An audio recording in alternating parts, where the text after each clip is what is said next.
They know how to play this war of attrition, and I think with the addition of the team boosters, it really helps their playstyle because they just stay out in the blue for significantly longer than everybody else, considering that they didn't like get any of their important members of the team boosters got picked off earlier on in the rounds, right? So the longer they live, the longer they can just tank the blue, the longer they can make sure that they are the last people to walk out of there with more resources than those who don't bring the team boosters.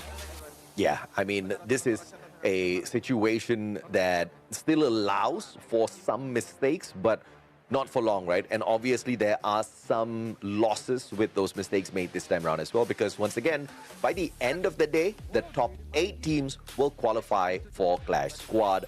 Well, the rest will still survive because we've got another week of play for Battle Royale knockout stage. But this is the overall standings, and as you can see, Team Solid is not really climbing up the leaderboard all that too much this time around. And I have to say, I'm a little surprised because I expected a lot from this Brazilian squad, and they are one of the teams that's doing worse than Clear Vision, Red Hawks, and Hot Shots. So if they want to wake up, now's a good time. I think, you know, unfortunately, I think that Team Solid had a game plan in mind, but it doesn't seem like everybody is playing by that rule set, considering that the Red Hawks, Red Clips, and even Hot Shot and Clear Vision are all trying their own ways to find play areas, affecting teams who actually want to prey upon them. Well, sometimes amongst themselves, but teams like GOW and even Nova Legion are being more cautious and more aware of Clear Vision and Red Hawks drop sites to make sure that they find those early frags in the game rather than just playing for the mid game. Yeah, true enough, man. I mean, you gotta see if or not you can maximize your chances, especially if you know you're not really faring too well towards the end part of the game, right? So you got to make best use of your time in each and every single match. But fingers crossed they do find more for themselves. Let's take a look at the game schedule highlight once again. So far, it's just been a story about the East. RRQ, Kazu getting the first booyah. GOW just ripping the one away from Purgatory. And now we head on into good old Bermuda for game number 3. Well, this is a map I'm hoping that at least some of the minor regions are going to start stepping up, right? This is a comfortable map. This is going to be plenty of play areas. Even if you don't have the greatest spot and you get contested early on, I think with a lot more map knowledge, there's going to be a lot more spaces and those cooking nannies that you can slip on through in a map like Bermuda compared to the rest. This is a good map for GOW, and it's the possibility of the first ever back-to-back booyah here on the Global Finals 2025. GOW has already secured a booyah on Bermuda, and they managed to get even more points as opposed to RRQ on their own Bermuda performance, right? Both RRQ and GOW have managed to convince everyone that they are really solid at this upcoming map, and therefore it's going to be a slugfest for both of them to get down to the very end. Nova Legion's fairly good here as well, but we have not seen the best version of themselves today just yet. I mean, if we're talking about the best version of themselves, I'm remembering EVOS Divine during EWC, a time where you could tell that there was so much momentum in each of those games, having some of the highest highs and the lowest lows at the same time. And of course, I think it is something that teams like even EVOS needs to figure out how to manage their way to the top, because at the moment, they're still in the bottom 6. And there's a quote here from Rasia: "From a young age, our coach taught us not to feel on top of the world just because we won the Esports World Cup. We have to stay humble. We have to stay hungry." Unfortunately, I don't see the hunger from EVOS as of this point. I definitely see them staying humble. No arguments there. But that hunger, I think, needs to come out. We need to see more of that, because this is a team capable of annihilating everyone. This is a kid capable of stopping everyone dead in their tracks. But I think after achieving what one might say the biggest achievement ever for EVOS in the world of Free Fire, they kind of reached the top, and they don't know how to feel. They really don't know how to feel about themselves right now. They've got the money in their pocket, but they don't know what else to chase. They are at the very peak, idiot. I don't know, do you think it's just lack of hunger, or it has the meta just it away from them? Did the developers say, you know what, you got $1 million in the bag? We need to start changing things up for everybody else to give them a shot, right? Because Evo's Divine's playstyle during EWC was very momentum-based, very snowball-heavy, and once they start to smell blood in the water, they can really take advantage of those situations, whether it be early or later into the game.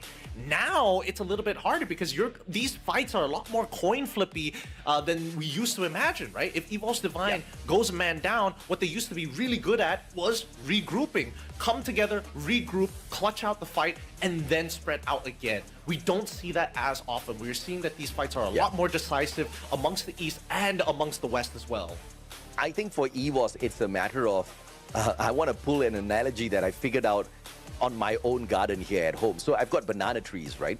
So some banana trees are huge, you know, they take a long time to grow and the stem is really nice and thick, and those are the ones that make you really wait a long time. But when they finally fruit, and that is when you get a huge bunch of bananas. And there are some of the other banana trees that I have in my garden that fruit too early, and they do not give a single fruit out of that process. And I think this is a case of Rastia might have fruited too early. He reached the peak, but there's nothing else coming out of the squad. I hope that is not the case.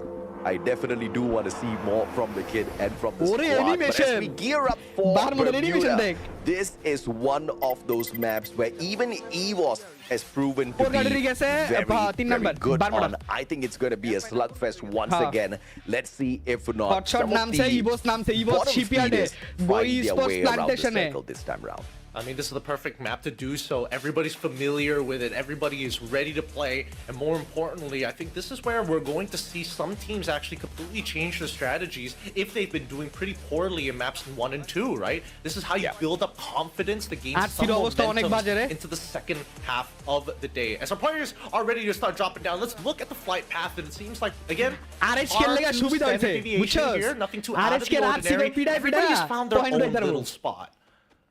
Let's see if or not they can find their own bananas out there. They need to figure out if or not they want to fruit early or late. Do they want to make us wait, or do they just want to serve up some quick ones just to say, I have achieved the top? Redcliffe in a RC fight. Engaging with two squads at the same time. Falcons and GOW. Luck is just not on the side of Redcliffe today. Just yesterday, I was praising them for showing us skills that even Red Hawks were not showing us. And now it's a different story altogether. Today has been quite the challenging day for Redcliffe's 6 points in 2 maps. Yeah, I mean, GOW has been making sure that they are just, again, attacking these teams very early on, knowing that they can find at least one of these eliminations early on into the game. And here by Bivasakti Strip as well, they've got a spot where they can technically play from, and they can eventually rotate out of it easily. But now, I'm curious, right? Because again, it's a standard cut right through the middle of the map, yet it's both sides completely untouched. And I think it's Team Solid who's taking control of both Mars Electric alongside Sentosa, knowing that nobody else really dropped there. Rimnam Village was the final drop here coming in from RRQ, if I remember correctly, and that's why you're seeing people start to walk over into hangar. Aikal especially just scouting it out as early as possible to kind of relay the information back to the rest of RRQ. You know the viewers are vibing with you when everybody starts talking about bananas in the chat as well, man. I love you guys. You guys really are the very best. The chat, the survivors out there watching this broadcast is one of the main reasons why even we are interested to be shoutcasters in the first place. They make this such a beautiful journey in total, Gideon. Hey man, it's a lot to ask for, you know, viewers to be listening to the commentary, and I'm glad that they're listening here. There's a lot more action to be had as Falcons are moving out of the hangar into observatory side. Again, still looking for loot.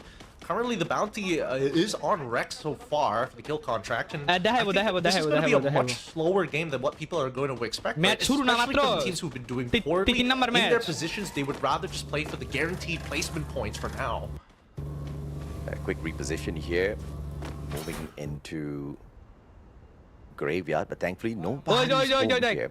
total point kota aske away, and my god, Redcliffe just can't seem to catch a break. elimination 17 টা total has a time turner. RC লগে Falcon fight is why they were rotating so quickly here, making these fast decisions from Falcons. Falcons. They want to find this elimination bounty as soon as possible onto Rex, and they claim it just as easily, right? The extra coins is going to be so useful because there's so many more things to actually purchase now with this current patch. But now that they have this side on the north, again, they need to start scouting out, right? They need to make sure nobody is on their backs. Another bounty has been unleashed on the GOW side. Not entirely sure where they are currently, but it looks like they are by Plantation. Big shout out to Zipper zipping over to them as Hotshots now face off against GOW. Oh, RIP. এই যে বললাম boys down flank around the boys of Hotshots. This is an unbelievable turnaround. Hotshots calling out GOW. Hans looking for the vending machine, finds the double revival, but will sacrifice himself for the greater good. হটশটের যে পোলাপা India আছে না এখান থেকে দুইটা আগে BD 7 এর main গিল্ডে ছিল যখন বিডি 7 এর গোল 24 লাখ এটা চিনি take him out of the equation, but a BD 7 এর মেন গিল্ডে আমিও ছিলাম and Hotshots just proving that they should not be counted out just yet. Nope, especially when they've got the drop on you. Again, there's a reason why they're called the Hotshots in the first place, right? Their first contact has always been decently good. It's usually a third party who gets into the way to kind of deny them that momentum as they break through into compounds. Now, BRU, on the other hand, has been taking it very slow as they start moving away from the peak and now heading towards the northern side of the map to maybe have like a rougher idea of what's going on, because a lot of action seems to be happening there as RRQ on the opposite side have taken a much slower approach. They're not immediately running in towards the center. They're actually going to be playing from the outside and waiting until ring 2 before they decide to kind of hunker themselves down. Let's see what they can do with their position here at Hangar. Ooh, this is going to be a big one. Red Hawks versus Red Cliff. I again do not understand why both these teams love the color red so much, but we will see exactly who is the better one this time round. Blade versus Rex.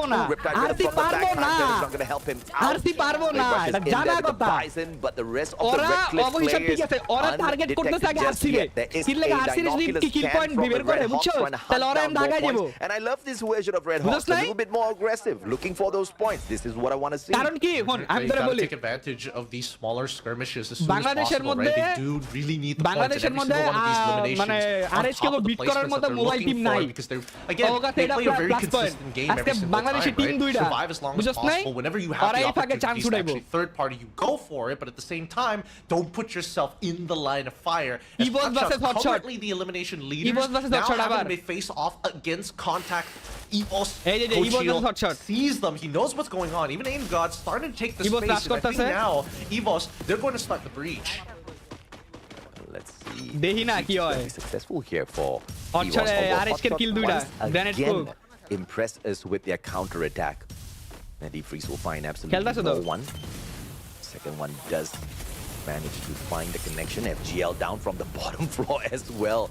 Very smart plays coming out here from EVOS just to take away a little bit of life off of Hotshots. They respond by throwing in their own Dragon Freeze towards the stats to try to minus a little bit of HP off of those EVOS players as they make their access towards the top. Now Hotshots up against EVOS. They get the double. This is Hotshots showing us exactly what Pakistan is capable of. Anas now on the hunt. And EVOS just picked on the wrong squad at the wrong time, but no! Here comes Buriram to ruin the party! Hotshots hasn't gotten enough play recovery just yet. Up back to the second floor, barricading the stairs, looking for those medkits to take action. And Buriram, the bullies are in here to spoil the party for Pakistan.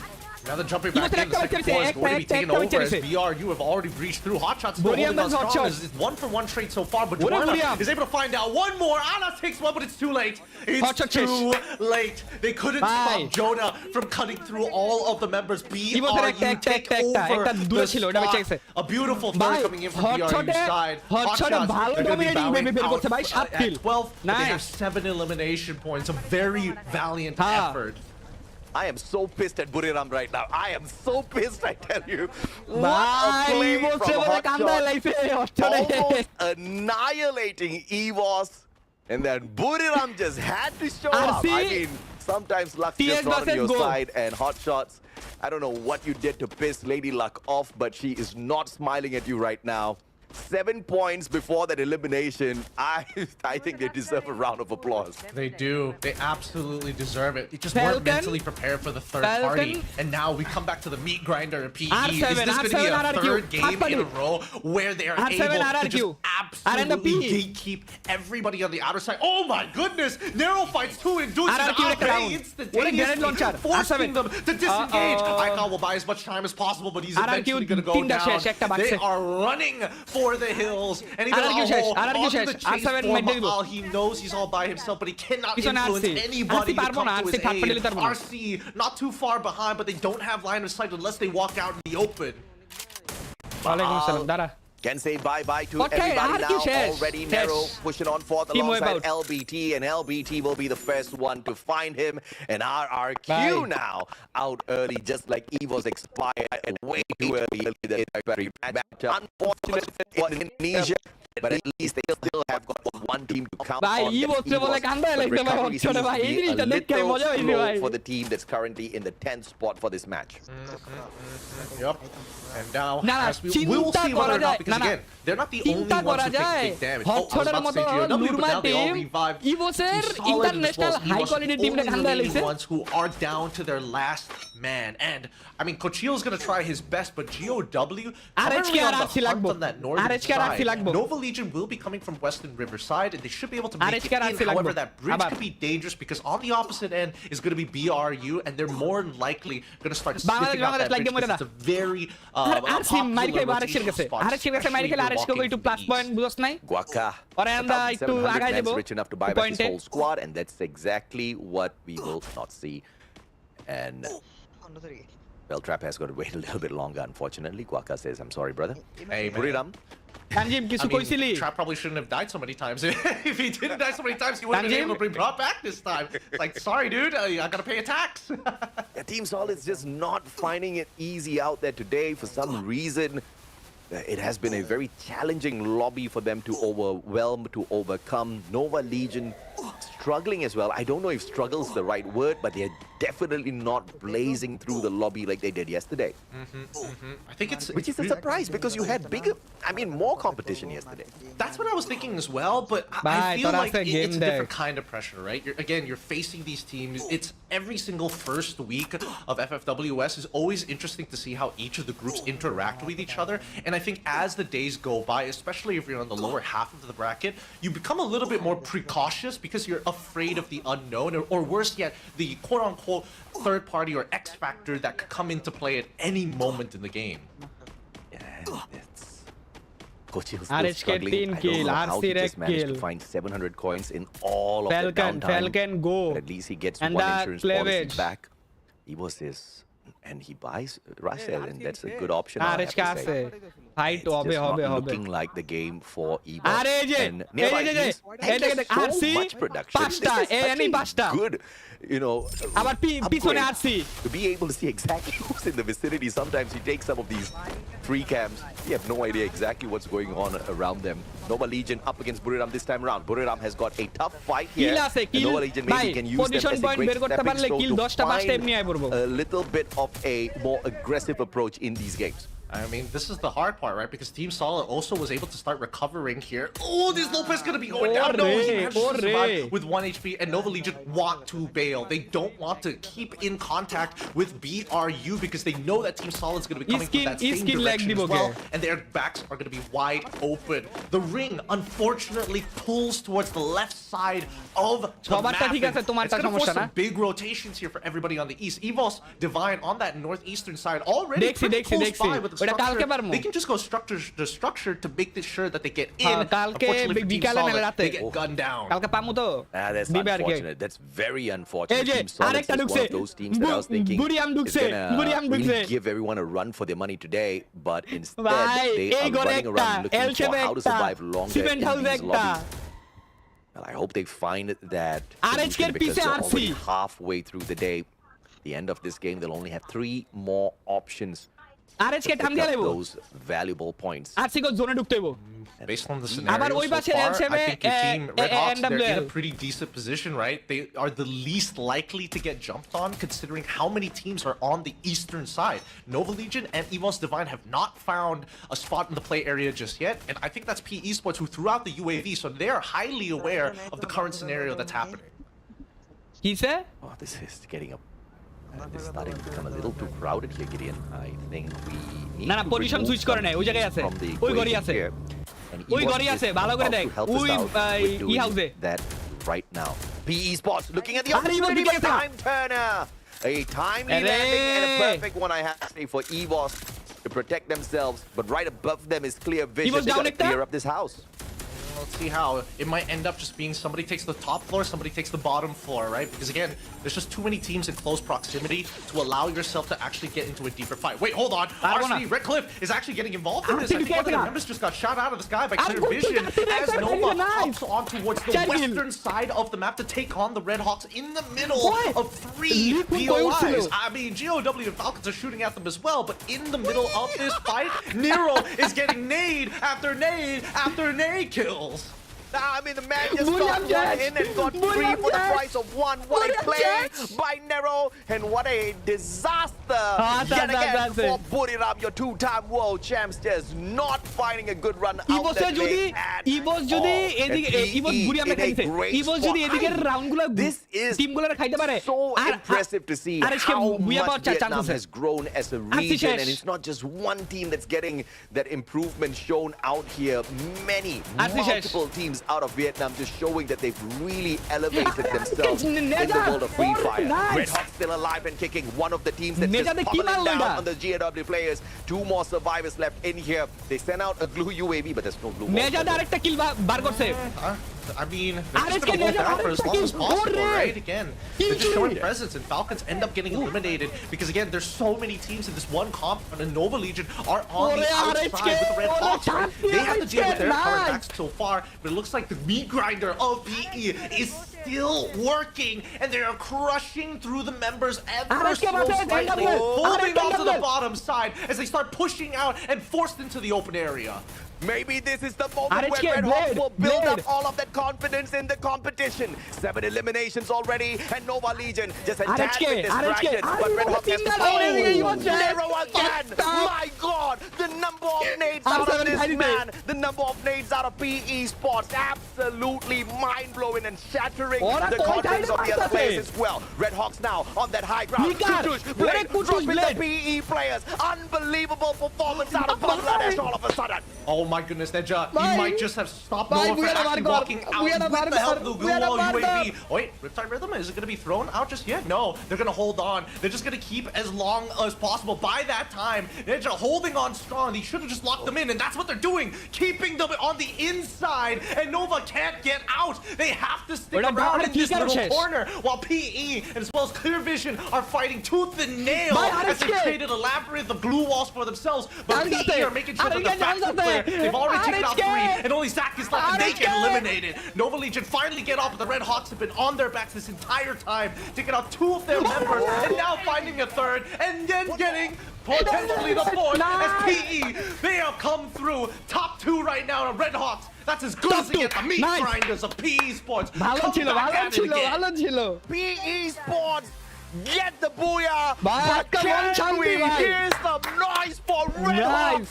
What a play that was for Bangladesh, and it is fresh off of our wish for them, Gideon. Amra give up Korbo na Bangladesh. That was their best round so far. I'm sorry, it outshined PE, who have been pretty consistent with how good they are out there on the battlefield. I mean, we gotta praise them for sure. That was a beautiful fight. But we need to see the highlights, and this needs to be a Red Hawk highlight reel. It was such good use. Really, in a high-stakes scenario with so many teams still alive, locking them in was the best decision possible. But PE Sports, I gotta give it to this team. Initially, from the latter half of the year, has been relatively weak. But once we went into winter, something about this team, something triggered within them, not qualifying or getting decently close to qualifying for EWC. Well, that had a lasting impression on them. And now, in all three of these maps, their gatekeeping has been absolutely insane. They are a complete meat grinder. Everything that's been pushed into them comes out as just chopped and minced. At one point, PE was my Red Hawks. Right? At one point, nobody believed in PE Sports. Everybody trash-talked them. But PE Sports was the Vietnamese squad that woke their whole region up.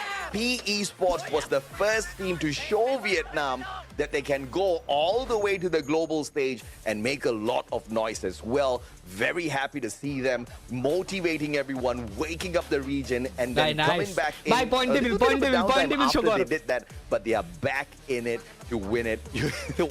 What a day, Gideon, and I'm so happy that I get to cast this on with you because today has really been an explosive day, many great matches, and I'm still curious, what's up with Team Solid as well as Nova Legion? I really wanted to see more out of them too. No, I agree. I think, I was expecting a lot from some of the Western teams coming up this time, but again, I think that a lot of the team's influence happening in this map is solely based on a little desperate for points to a certain degree, but the mid-game decisions have completely shifted from what we saw between A and C and B and C, where we saw a lot of standard rotations, right? Play for the inner circle, look to play for those outer circle rotations, very standardized strategies that we all know at the highest level of Free Fire, but now when things are a little bit more chaotic, right? They're taking full advantage of this, right? The gatekeeping has been such a huge aspect, which is why PE Sports is getting away with so much success. If your defense and gatekeeping is good, you can push people away from you. Comes in again, right? You gotta bide your time. You gotta really nourish your garden. You gotta water it. You gotta put in the fertilizer. You gotta put in the fertilizer, and you got to wait. Because if you expect it to fruit too early, it's really not going to give you anything. When it bides its time, this is what you get. Pure quality. And PE Sports is showing that. I'm very sure Vietnam as a region is extremely proud of PE and the rest of the squad. Holy mama, what a game. What a run here for PE. That was explosive, man. And Red Hawks. I cannot believe what we are seeing here. 18 points. This is a rare situation, and I think they've woken up. But obviously, I'm not going to keep my hopes up high. I know this is a rare situation, but I do want to see more out of Red Hawks. Nova Legion this time finding the improvement. 40 times in total. Buriram, I mean, I expect more from them, but at least they are in fourth now this time around. But again, compared to like game number one, where the top three were so heavy, this is an outstanding game for PE. Like even amongst the top three, second and third didn't even break into the 20-point mark. And PE Sports are coming up gigantic with the consistency that we've seen in the past three maps. I mean, the moniker Meat Grinder just feels so fitting for them. Yeah, I think PE is just playing this on the best level possible, and they're giving it their all, right, for the nation, for their own squad, for themselves. They are coming out of the gates here to prove that they are not here by luck. They earned their spot, and they're going to take this so much further in their careers. 41 eliminations so far out of 3 games is very impressive. Let's take a look at the skill set that they brought into this fight as well. Very smart play, and since they have their own grenadier that's literally nading the life out of everyone, they protect themselves from those nades with Nolan. And this is why they are the meat grinder, right? They've got the Steffi, they got the A1 on top of the Narrow. Wait, you want to fortify yourself? Good luck. And when they need that final bit of a push at the end, they've got Oscar with LBT ready to kind of break through for them. So again, they found a really good combination of skills to kind of work with, which is playing to their playstyle of we stick as 4. If we break down their most important resource, which is glue walls, we can do whatever we want. And you can see, look at the damage that's coming up from Narrow as well as Lao Ho. 4.7, 3.2k. And we know we did talk about the rise of the underdogs, and I think this game was the perfect one to show that the underdogs are ready to answer that challenge. But this man is a dangerous man. Nero, single nade, 3 players out of Buriram. Nero, single nade, just annihilating squads. He gets a total of 8 eliminations, 8 assists, 4,781 of damage. You usually see damage like that on a sniper. This guy just was not giving anybody a chance to get away. Even in the situations where he was not getting those shots, he took away so much of health from his opponents, and the follow-up from the rest of the PE Esports players were just made so easy because of this enabler. Let's have a look at the circle analysis here, right? Because right at the very beginning, we all see that, how is PE Esports coming up with this, right? How do they keep getting into this position every single time? From their initial start in Coach Knock, you can see that they actually play pretty soundly, right? Not a lot of contact until we start seeing the 3rd or even the 4th International like to deal control immediately at the center and continuously start walking with the ring every single time. Only towards the very end, we see them actually make that big move towards the northern side, going to be their final spot for the rest of the game. So now that we have a good idea of how PE Esports is not only utilizing their entire build, but how they are walking with the circle as it encloses to the very end, which is why they are playing so much towards just gatekeeping rather than saying, hey, we don't have to look for fights only towards ring 4 and 5 do we start fighting for the god spot.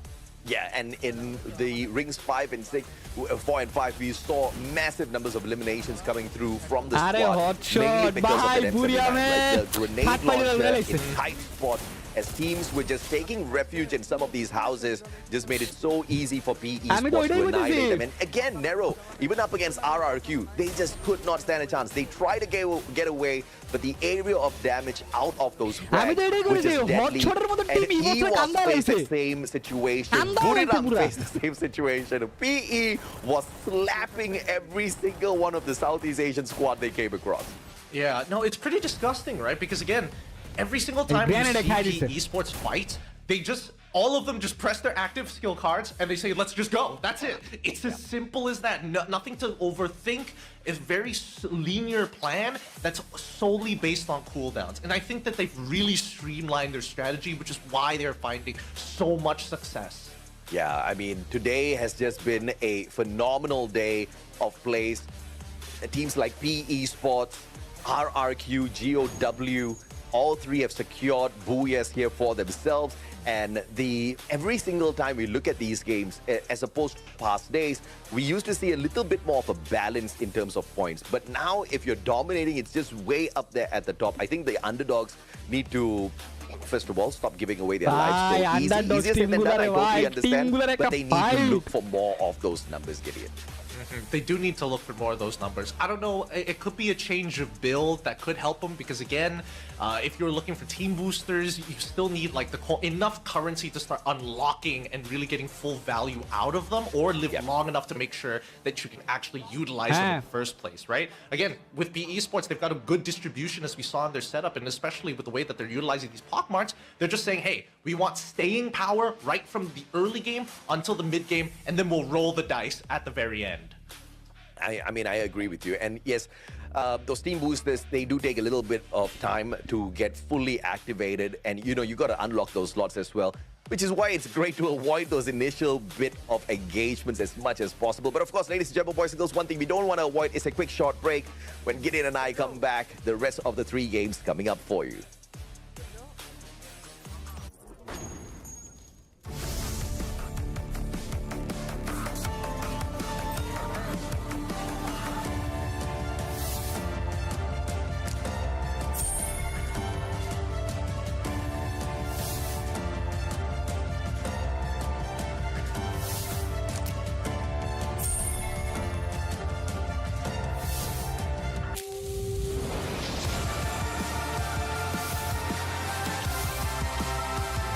এবার RSK একটু পোলাপাইনা, বাংলাদেশি পোলাপাইনা কাছে একটু মানে ভালো লাগা শুরু করছে। এখন ওই যে ছেলেটারা দেখাবো, ওই ছেলেটারা ওয়েলকাম টু বোয়া অল অ্যাক্সেস। হ্যাঁ এই ওটা তো বয়স যায় স্ট্রিমে, সাবধান। Series Global Finals 2025. 18 of the best teams from around the globe are here for one goal: to be crowned the next world champion and to take their share of $1.2 million in prize pool. That's $1 million for Battle Royale and $1 million, $100,000 Clash Squad. Amazing, right? It all begins with a knockout stage running from October 31st to November 9th. 18 teams will be divided into 3 groups of 6. Group A, B, and C will go on a cross match amongst them. The top 8 teams will then qualify to the Clash Squad. It all Qualify the Quali Squad, first week. And then the second week, that is the last final Ikaw sprint to the Grand Final. Grand Final. Every point counts. At the end of the knockout stage, the last 12 teams standing will then advance to the Grand Finals, and the 6 bottom teams will be eliminated. The Grand Finals, also known as Champion Rush, takes place in November 15th, and the rules are pretty simple. The first team to reach 80 points and secure a booyah will then be crowned the next world champion. If there's no team who succeeds to secure a booyah while having 80 points, then the champion will be decided by the highest total points. Every rotation, every fight, and every booyah will decide who's going to be the next world champion. Before we head into the Battle Royale champion, let's take a detour to the Clash Squad tournament. So the teams competing are the best 8 teams from the first week. The format follows a best of 3 series, and they will be played as Swiss format. So the winners fight winners, and the losers fight losers. Lose twice, and you're out. Win all the way through, and you will be crowned. Alright, survivors, my name is Conchita, and that is the format of Free Fire World Series Global Finals 2025. 2025. Welcome to Booyah All Access.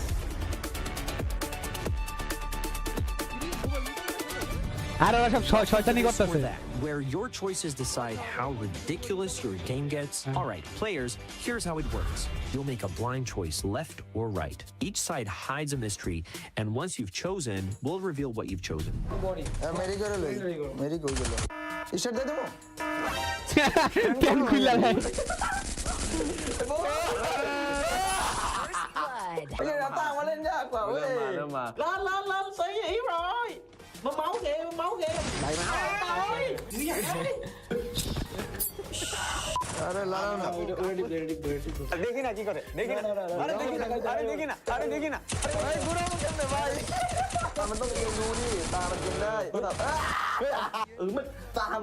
này đem để pan một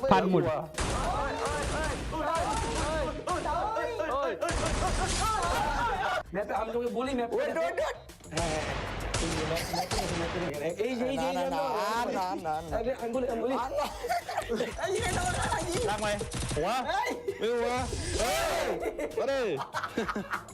Now it's my turn.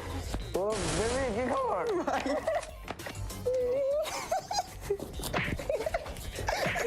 Bye. I'm gonna go to bye. I'm so tired. Bye, baby. มันลากไม่ได้นี่มัน We're Team Red Cliff and we're Team Red Ox, and I hope you guys had fun. We had also fun playing the game. Bye bye. In this or that, there are no bad choices, just bad gameplay.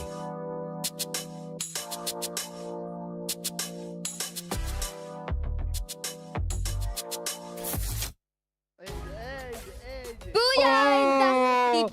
Very wonderful for PE Sport, and of course, I do believe this is also a gift to the Vietnamese fan. Hello, everyone. It's your MC Yusuf today, and right next to me we have PE LBT and PE Nero. So, shall we turn to the questions? Okay. The first question is: PE is currently in the top 1 in 2 days, standing with 70 points. Second place is RQ 32. What the right to you guys? Xin chào LBT, đến với câu hỏi đầu tiên là PE đang ở vị trí đầu tiên với 70 điểm, và theo sau đó là RQ 32 điểm. Thì không biết là hiện tại LBT đang có nghĩ về điều này vậy ạ? Em thấy bình thường. Sao bình thường vậy? Thấy bình thường thôi chị ơi. Just like a day for LBT, because it's very normal thing for PE. So they always very bright like this in the knockout stage. Very confident, right? That is my boy. So into Nero. You contributed 4,781 damage in game 3 just now, the highest in one game so far in the tournament. What caused you form to be so on fire? Xin chào Nero, đến với trận đấu vừa rồi của chúng ta thì Nero hiện tại đã gây được tổng sát thương là 4.781 ở trong game thứ 3 vừa rồi. Và đó là sát thương cao nhất Guys, Discord-এ একজনের girlfriend একজনের পুটকি মারতাছে ওই মায়ের দিকে উল্টাপাল্টা নজরে চোখ দিছে ঠিক আছে có thể tiếp lửa cho Nero nhiều đến như vậy vậy ạ? Em nghĩ là chắc là nhờ những đứa em của em đã tiếp lửa cho em ạ. Và còn ai nữa không? Hay là Và có điều gì khác cả không? ba huấn luyện viên của em đã sấy em hàng ngày nên em mới được như ngày hôm nay. Hey, shot! So, I get mad at the him. motivation for Nero to be inspired like this is everyone in the team because they are very lovely brothers to Nero. But also, Nero would like to say thank you to the coaches as well because, you know, they always put pressure on Nero and that's why pressure makes diamonds, right? Alright, our third question. Before the tournament, the community thinks that Vietnam is just a filler region. What do you have to say to them now? Đến với câu hỏi thứ ba của chúng ta là trước khi chúng ta bắt đầu giải đấu lần này, Và international deck hay nghĩ rằng là Việt Nam chỉ là một cái khu vực được thêm vào cho nó đông thêm hơn thôi. Vậy thì đến với vị trí hiện tại thì không biết là lời BT muốn gửi là gì ওপরে đến ইংলিশে convert করব খারাপ Em muốn gửi đến là các bạn đừng khinh thường người khác nhé. Bố Việt Nam vào chung kết đấy. Câu này nghe quen quá cho ta. Mới nhớ anh Do xin not put phó doubt on us because you know what? Guess what? 4 Vietnamese teams will qualify to the S25 grand Ultra. finals I here like in it. Jakarta. Ooh, I really love this energy. Thank you so সবারই দিব much, না। LBT and Champion team গুলা। And as a Vietnamese one, I really hope that PE Sport and everyone here will burn bright and shine even more. Thank you so much, everyone. And now, let's head back to the casters.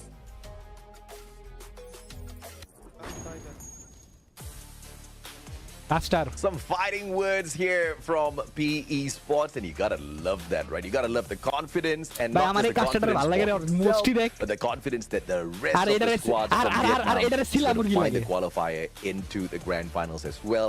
I think that's a big possibility, except for WAG, unless, of course, they make some sort of a change in terms of how they approach these matches. And by the way, I saw a really funny comment on our official eSports YouTube page.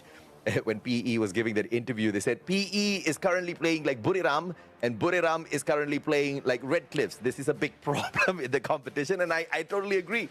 I want to see Red Cliff as well as Red Hawks now start playing like PE Sports as well, because it's a good time for some of those who are down at the bottom to rise up to the occasion and pull away some points, right? Figure out exactly what has been going wrong, stop doing those things, and start doing more things right out there. And I think Red Hawks have figured it out in this fight.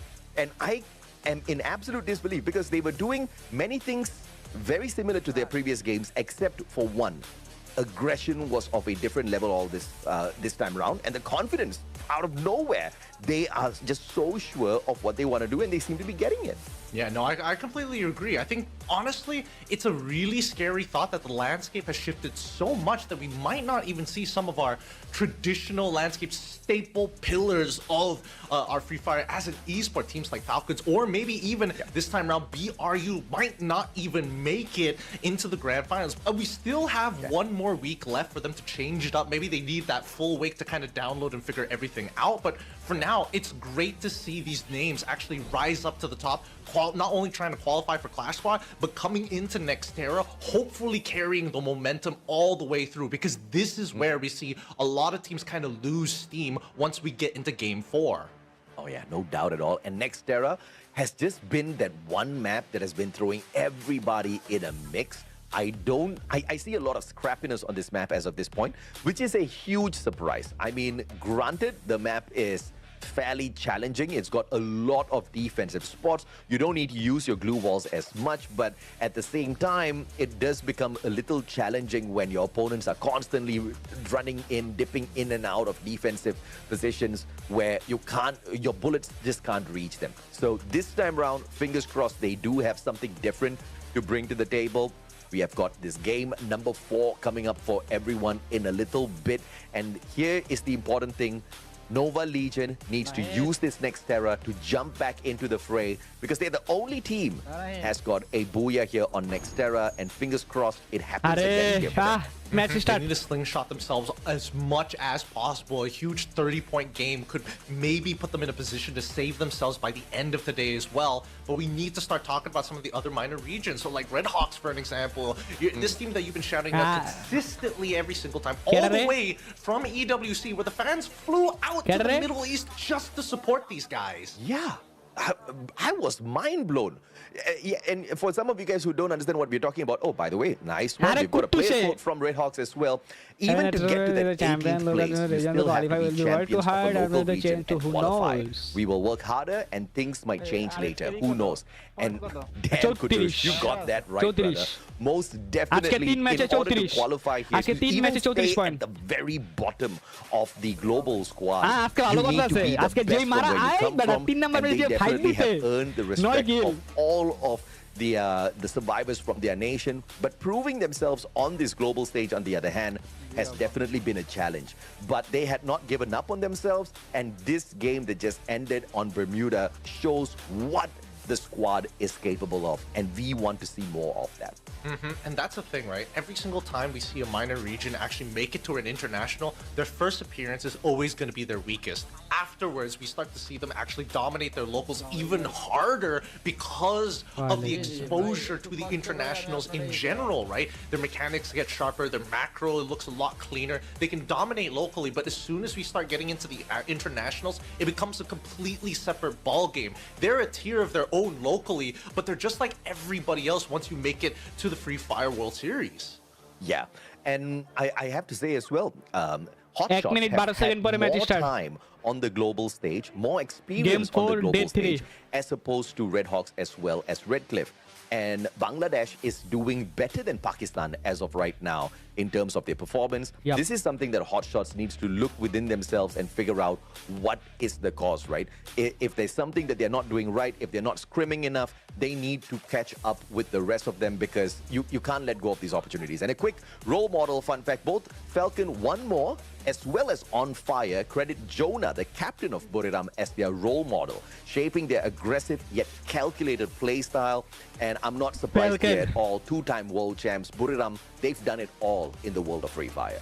Absolutely, which is probably why we're not seeing that much success right now, because if they're still trying to keep up with that playstyle, Buriram has not been able to find success. Falcon so far not finding success as well. It could be interrelated here, but something needs to change rather than playing with science plus violence. I like that. But, you know, one of the great achievements here is also going to be ending this day on the top 8 spots. Buriram is quite far away from it. Falcons still not in the top 8 just yet. I'm not sure if it's going to be possible if they continue running with it with the way they've been doing so far. But of course, as we start this next map, it is a big opportunity for the teams out of the West to make a comeback. Very specifically, we're talking about Nova Legion, we're talking about Team Solid. This is a map that they do favor and they have performed well on. So fingers crossed, it is one that they can use as a stepping stone to jump back into the fight. Absolutely. That's what we're hoping to see here. A big change up, right, on the second half of our maps of today. Close it out strong and look for a qualification spot if you can max out these points right here in game number 4. Their eyes are towards the future as we head on over into Nextera. Let's quickly have a look at what the flight path is. Looks like it's standard deviation once again. Western side taken over entirely by both teams Solid alongside our team making their way to grab labs, but also making sure that they're surrounding the southwestern side of the map in case they want to eventually face off against the Hotshots. Well, GOW, oh my, I just said this is supposed to be a Nova Legion map. But they are getting by GOW, who's on a roll here for sure today. In the top 3 after their performance, they have 1 booyah to their name so far. Cluso with the time turner super early. Man's about to get annihilated. Hans has the advantage, but Demon is there first with the P90. Sabas manages to run away, but Hotshots should be able to sort him out. And that leaves Nova Legion with just 1 more. Unfortunate, the start for this squad has been a little underwhelming in today's play. It has been a little underwhelming, especially since that Nova Legion have 2 of their members. Sabas, he's just chilling for now. I think they have a rough idea that they're near each other, but they don't know for certain. As Bass sneaks his way past, he hears the audio cues now, but I think it's a little too late. I cannot. Bro, one guy is looking at this wall, the other guy jumps straight past him just to stare at the wall on the opposite side of the room. I cannot. That has to go into the highlight reel for sure. 2 minutes in, 3 players taken out of the equation. And I'm dying. I'm wondering if they're sitting really close to each other in the arena itself. It's like no screen peeking. Where am I? I'm looking at a wall. You're not sure where I am. It does. But good old days and nostalgia aside, we look down towards Zipwaves. We see that RC is taken on Team Solid, who again finally have hunkered down by that Zipwave. They do revive one of their members here. They're not 100% sure where Fahim is hiding exactly, but now it looks like Hack has been able to spot his back here. Nick could look from the top to peek over, but Trap's already got a wide angle on him anyways, leaving him to die. And at this point, they've completely secured Zipwave at this point of time. They just need to protect Hawk right now because he's the current person holding on the kill contract. Yeah, I mean, 3 eliminations already. Team Solid looking pretty solid this time around. Team Solid 3 elimination. Scenario, they're going to use that hit list just to make sure they don't get annihilated. There's a possibility they push Hack away from the squad to just roam around all alone and then later on catch up with him. If they do choose to stick by him, the assumption would be that whoever who picked that hit list on them is trying to avoid early engagement. And Redhawk's being forced to play Revival very early on here. Yeah, no surprises here. Again, gonna be playing on the back foot. It's gonna take some time for them, right? To again try to adjust to the new environment. That they're in. I think that's the important thing here, because as these groups come in and out each and every single day, by week 2, you start to pick up upon habits. That's why we're seeing that GOW kind of switches their targets. For now, we see that Clear Vision now taking on the Hot Shots. They've got all 3 of these platforms here, work with double layers of verticality, but they're making sure they're sticking close enough to start hounding down on these stairs. We see that, they're switching out one by one, swapping out and cycling as they slowly pull back up to the very highest floor as they lock themselves in. Yeah, Clear Vision not having a Clear Vision up against Hot Shots right now.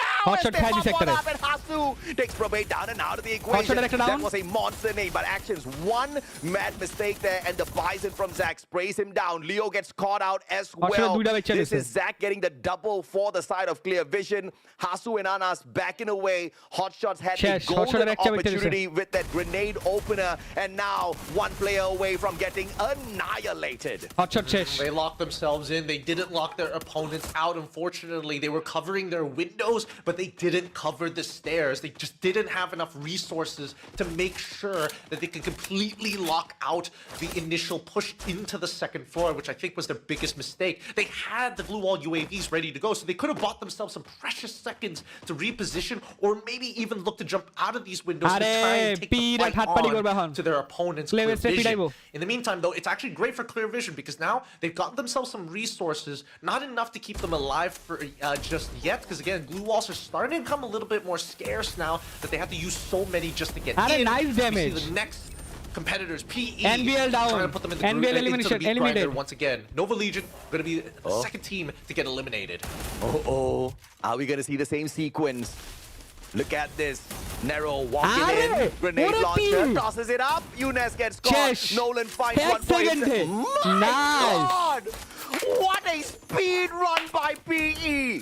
What a speed! Again, Cryo Mine, absolutely disgusting tool, especially in these vertical floors, but the ceilings aren't that high. So you can drop it on that 2nd floor and affect the top and bottom floor. They couldn't even drop their glue walls to protect themselves. Damn, bro, that was fast. PE and Clear Vision, I just feel bad for them. They just had a good run up against Hot Shots, but unfortunately, they were forced to swallow and get a taste of their own medicine here. Unfortunate indeed with the sequence of events for them, picking up those very interestingly effective 3 points after catching Hot Shots off guard. And PE narrow, this man and his grenade launcher, somebody's got to stop him. Hey man, despite them forcing to swallow it, Bhai, match ta enjoy kori re. They were brave enough Where to is just RHK? take it, right? Because we know that Spitter's gonna be quitters here, but now we look at the second ring that's about to encapsulate. RHK সামনে কোনো player নাই, রাইটে ইবোস, right? Because so far, only Red Cliff is right smack in the center of the map, looking to try and recollect themselves at the very least. Some of the members at least, it pulls towards pretty close to the center, but a little bit skewed towards the eastern side. Solid have a very clear way of getting in, and let's see how many teams are going to start hunkering down and finding their spaces within the ring. AimGod and Coach Hill spreading away from their buddies here with the confidence that nobody else is going to come out of that circle looking for them at Plazaria. But in 10 seconds, they will have to start rotating in. Thankfully, not a lot of distance to cover.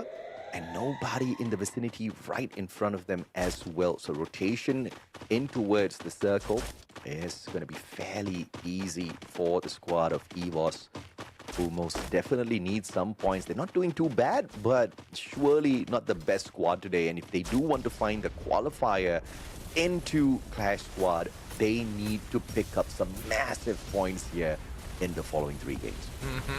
We need to see them actually make a hard read for this upcoming ring in just a little bit, but BRU currently in full-fledged warfare against Redhawks, and now they've already taken out Ninja. It's turned into a 3v4 scenario for them, and Redhawks, they don't really have much to work with here, as BRU are just completely rotating across them, flanking them and forcing the Redhawks to completely give up on those fights. Kutush tries his best, but unfortunately goes down. And one remaining member of the Redhawks is still alive. Hopefully he has some medkits to tank the blue as he makes his way towards the northern side, towards Museum. Yeah, very clearly Buriram is pissed because Jonah, when he starts playing like that, like a monster, you know they are looking to pick up some aggressive points here.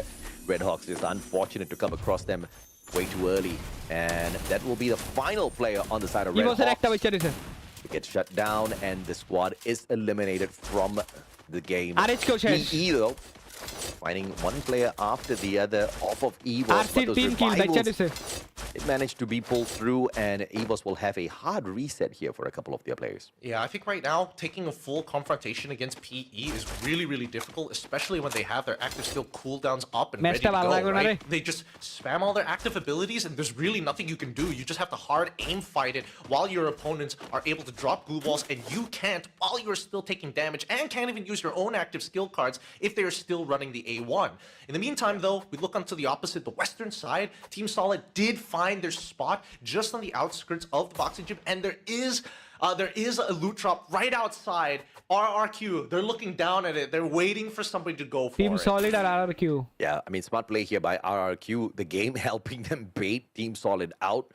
But it looks like Solid's not going to be making any such mistake as of this point of time, because that puts them into a clear line of sight against not one but 2 squads. So they will just be sitting ducks out there in the open as they get greedy for some extra loot. Not looking to do that as of this point, the Western squad. Nearby squads here, EVOS, as we fly straight into a little bit of a party that's about to welcome the squad of Buriram. Yeah, boxing gym is getting highly populated. The south side has teams, the northern side has a lot more teams as well. BRU going to take a very safe approach as they slowly walk on over. They don't want to take on the main compound of the boxing gym just yet, but they also know for a fact that somebody is on that northern side. So if they rotate down, they might be able to mirror them into some better positions and maybe even eliminate another squad. The next ring has already pulled down, forcing all northern teams to make their way in. Falcons, I think, have by far probably the worst position possible, right? They have a clear way inwards, but line of sight is clear on where they're going to be walking towards. It's going to take them a little bit of resources, but hopefully a fight breaks out on the western side so they can slip right through. I don't know what game Falcons is playing right now to make everybody else underestimate them, but they need to wake up in the fight, man. 3 games have elapsed, and Falcons only have a total of 14 points. Even Hotshots is doing better than Falcons at this point. He was kharab position. I'm not entirely sure what their game plan is either, right? Because it could just be coin flip fights, not knowing that your opponents probably utilize the hammer at some point to upgrade their weapons. Those slight advantages, you know what I'm saying? Makes all the difference in these Clash Squad modes at the very beginning. It could be anything, but I'm damn sure it's not the hammer, okay? The hammer looks fancy. Nobody's picking on it just yet. Except that one GeoW player. But it's okay. We'll leave him alone. I'm pretty sure he'll come to the bright side soon enough. We say that now, but they have been winning out the early engagements for GeoW in all 3 of the maps, so he's doing something, right? But for now, at least for EVOS Divine, they get back to full fighting strength. They probably don't have the best loot to work with, and even for Falcons, right, still no eliminations on the board. In comparison to BRU, who have been bursting their way through on the outer ring, taking on squads and being very brave in their conflict against other teams. For now, it's about finding your spot, and they realize now, hey, we have a little bit of an edge if we make it towards the corner, but guess who's on the opposite side? So far, the most consistent gatekeepers, PE Sports, hovering on the southwestern side, covering the south as well as the west sides to make sure every team is going to feel that brass tacks. Portal Go? Really? Some classic Buriram here out of Portal Go. The last time I think we saw this was last year. Wasana, straight up to the roof. Nice. Beautiful rotation. And the best part is that this building is on the high ground, so line of sight isn't too great from north because it's a little too low, and if they sit right at the corner of the back, they should be okay. But PE Sports, they're aware of this. They're like, oh man, somebody's already on our roofs. We can look to contest them, but I think it's a little dangerous right now. I'm not sure if they are aware that EVOS is actually nearby, but EVOS prowling. They want something. Oh, Wasana! He drops down! Nolan notices him as LBT tries to take a trade on the back, but he turns around too late. Dashes through from LBT. Wasana needs to buy as much time as possible as he launches out into the blue and get high. Now looks to drop down to find the trade. They jump into the buildings. 2 for 2 so far. Let's get back in. PE have dropped 1 member, and now their formation is starting to break. All their active skill abilities have been thrown out of the window, and they have to be honest with it. The mini Uzi making all the difference for Wasana, and that is going to be BRU. They find just enough to hurt PE Sports. They find enough eliminations, and they slip on out. Of all things, the mini Uzi coming out at this point, at the 13-minute mark, to find a knock. I mean, big brain moment there for Buriram, but I don't know what PE Sports was thinking. They were trying to flush them out or off of the roof, I have to say, and Buriram agreed. They said, yeah, we have to get off the roof, and it was just unfortunate that that's what Buriram went to do, because they all got put into a really unfortunate spot. Red Cliff, on the other hand, are going to fall off a cliff here in terms of points, because they just cannot get any way forward or out of that sticky situation. Narrow, that was thrown out over blue walls in the vicinity, but RRQ themselves get annihilated right after that. How did Falcons know that the ring was going to pull to their side? They don't get punished for coming in wide open space. They have the God spot. They see everything out in the open. Now Team Solid needs to win this fight against PE Sports. PE have already taken so much damage. They're fighting in the blue. Guaxa goes down with Hawk as well. GeoW is the one who saves the day. PE get eliminated. Team Solid, 1 member left. GeoW, what a deny. Yeah, GeoW is looking for yet another here for themselves. Can they come out clutch? An opportunity awaits them, but Big Squad still in front. Valiant dash straight through the blue walls and get high fight spray. Dropping yet another, but Buriram has to find a way to pick Moshi off of the ground. On fire now, fighting the players on the side. Solid and GeoW, multiple players straight down. Buriram just doing a number on the Vietnamese squad. Right now, the elimination leader just trading back and forth. BRU still holding on to it for now, and luckily they didn't lose their important members. Moshi got down, he's getting shot down, and Get High is making sure that GeoW would stop annoying them. They're going for the fight. They jump right at it. RIP sees so much damage here as the artillery comes back down. BRU gonna top themselves up before getting back into this fight. They are currently running the Cassie so far, so they can start tanking it as Demon is getting blasted in the back, forced to deal with BRU, and now we are down to our top 3. Eventually, Team Solid is going to bow out as they contest for the most important building on the map, as we see the blue is transitioning to the southern side of the boxing gym.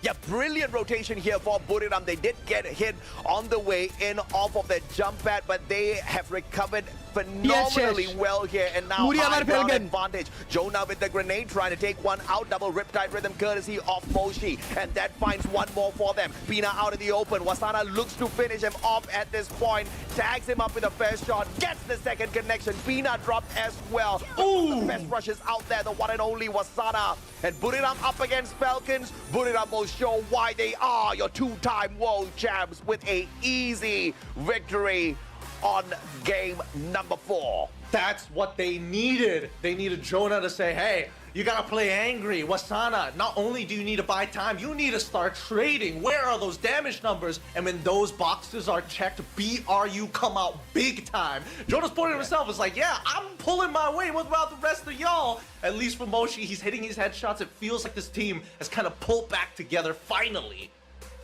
Yeah, I guess Buriram did not like the fact that people started noticing they were playing like Redcliffe, and they were like, no. We are capable of something different. They finally brought that aggression out. That's the rotation we are very used to seeing. That's the kind of shot calls we are used to seeing out of Buriram, and that was a really brave maneuver to fly on all the way out just to farm more elimination points. And that first maneuver put them in striking distance for the jump pad to get in to play that circle as well as high ground against Falcons, tipping the scale towards their side. Massive, big-time victory here. And Falcons finding that improvement after many matches as well, but ultimately denied of the Booyah by Buriram. Yes, they're ultimately denied, but again, it's a great performance, right? Because this is the Falcons that we were expecting. They looked and made some hard reads on that final ring. That's why they're not bummed about it. They're like, okay, we still got it. We know how to read the rings. We know how to like pull it into our favor when it matters the most, because if that ring pulled anywhere towards the western or southern sides, they would be in that position bowing out at third, maybe even 5th and 4th, right? Because these long rotations are so brutal, especially in such big open areas. And BRU, they took full advantage of that, right? Making sure that anybody without cover was going to get cut right at the ankles, right at their limbs. Yeah, and this is one of the best lineups of Buriram we've seen in a long time. Even the Cruz is back as their substitute. Get High is a phenomenal player out there. Wasana, one of the best rushers in the world. One of the best IGLs, as well as Grenadier Jonah. And, you know, what do we even need to say about the Super Sniper Moshi? But most of the games in this particular competition, Buriram just hasn't shown their usual self, their usual version out there. I'm glad to see a little bit of that in here. I love seeing it, man. It feels like we're coming back into the norm once again. And I think that at the very least for Jonah, he's been making some incredible calls so far. I think he's one of the best IGLs that we've got here in the eastern side, because it doesn't feel like, oh, an overextension is a mistake. There's some very clear concepts and ideas behind them, which is why it makes it so good. It's just that everybody needs to make their roles work. And I think that the person who got hit the hardest with these past, I don't want to say just 2 patch updates, but 3 from the latter half. Wasana definitely has been on a slight decline. Hey, he still knows how to use the mini Uzi. He bought that time he found that trade. The mini Uzi popping out at a point like that, I didn't expect it, but you know, still big brain play, right? Instead of just trying to force the issue with whatever he was walking around with. I believe it was the M590. And yes, it took him a while to master the M590. I don't blame him. It is a gun that takes a lot of mechanical skills, especially if you're trying to play a fast-paced rush. And that's what Wasana is, a fast-paced rusher. That change of meta truly impacted the pacing of Buriram in the grand scheme of things, which is where we had to depend heavily on Get High, but glad to see Wasana back in play. 32 points out of nowhere. Buriram is all of a sudden back in it. Big points for them, really big points. They needed this. They want to start qualifying for as many things as possible, whether it's just Clash Squad or at least the Grand Finals, and they're setting themselves up for victory as soon as possible. It's great to see that Falcons half the amount of points, but they took a much slower approach, right? BRU took every single point of contact from every motion that they made. Whatever resistance, they crushed it almost instantaneously. GOW, actually, interestingly enough, has been having a lot of success in the early game. Yeah, I mean, no doubt at all, it is a challenge to reach up to the top. But just like that, man, again, one game and Buriram is in your top 3. But to catch up with PE Esports and their consistency, obviously is going to be a big challenge. Props to PE for just really stepping on the gas pedal to run away from everybody else here. And we actually have got 2 more games to go. PE Esports is about to set a brand new record for the most number of points collected in a day. At the moment, it's held by Fluxo with a total of 100 points. That's something that PE can get done in the very next game, and they've got an extra bonus Solara if they do manage to achieve it in Alpine. Yeah, I mean, hopefully they achieve it by Alpine, because Solara is one of the more difficult maps to try and really rack up big elimination points, because there's so many possibilities for thirds. But I mean, just look at this, right? Every single time we see PE Esports look to fight, a bit of karma, unfortunately, for Clear Vision, but generally speaking, they fight as 4 for a large majority of these fights. BRU on the opposite side, they just need that one pick. A good opener already gives them an 80% chance to wipe your entire squad. But for teams like Clear Vision, teams like Team Solid, I think the big question mark is who is hurting them on their way into the ring. So many times we see that a majority of their members losing 2 of them, 3 of them even, having to go for full resets, but don't find as much consistency like Red Hawks, unironically, as well as EVOS, who, again, got put down to 1 man and then revived, but still managed to make it within top 6. Yeah, man. I mean, this is, we talked about the rise of the underdogs, and Buriram technically put themselves in the underdog situation down in the bottom 6, and they're slowly climbing back up. These boys look like they're trying to mount the pressure on themselves just to see how they deal with that situation. And I really like the fact that Get High is still running with the electrotherapy build. Skylar, Oscar, A124 to complete a very aggressive version of Buriram. And you can see from Wasana as well, still working on that Andrew that we haven't seen in a good long time. J-Beeps for the extra layer of defense. Joseph there just to negate those debuffs. And he's got that Valiant Dash with that Oscar. And I think this aggressive build is clearly serving them well. For the first time in a long time, Wasana is back at it, man. 8 eliminations, 3,670 damage, 4 assists, 6 knockouts. Man is on fire. I think the pressure has amounted to BRU, which is why they're like, okay, now we need points. Let's go back to the comfort build that we're used to. We know that we can actually perform well on. Wasana, I mean, your entries have been good. You buy a lot of time with your movement, but unfortunately, you're not finding that trade. So let's give you a build that does exactly that, and we can make sure that Get High can switch between his targets depending on who's alive at the time. They brought 2 team boosters. Keep in mind, 2 team boosters to make sure that their team can actually play on the outside of the ring. And of course, our game MVP going over to Wasana. Yeah, all hail King Wasana. One of the best rushers, if not the best rusher, is back at it. I think he took a little bit of a break. He didn't want to rush around as much as he used to in the past. But I think those alarm bells have gone off, not in just his head, but the whole squad's head. And they are back at it to see exactly what they can continue picking off there if they fully activate this monster. And this is what they get. They get a massive booyah to throw them back into the fray.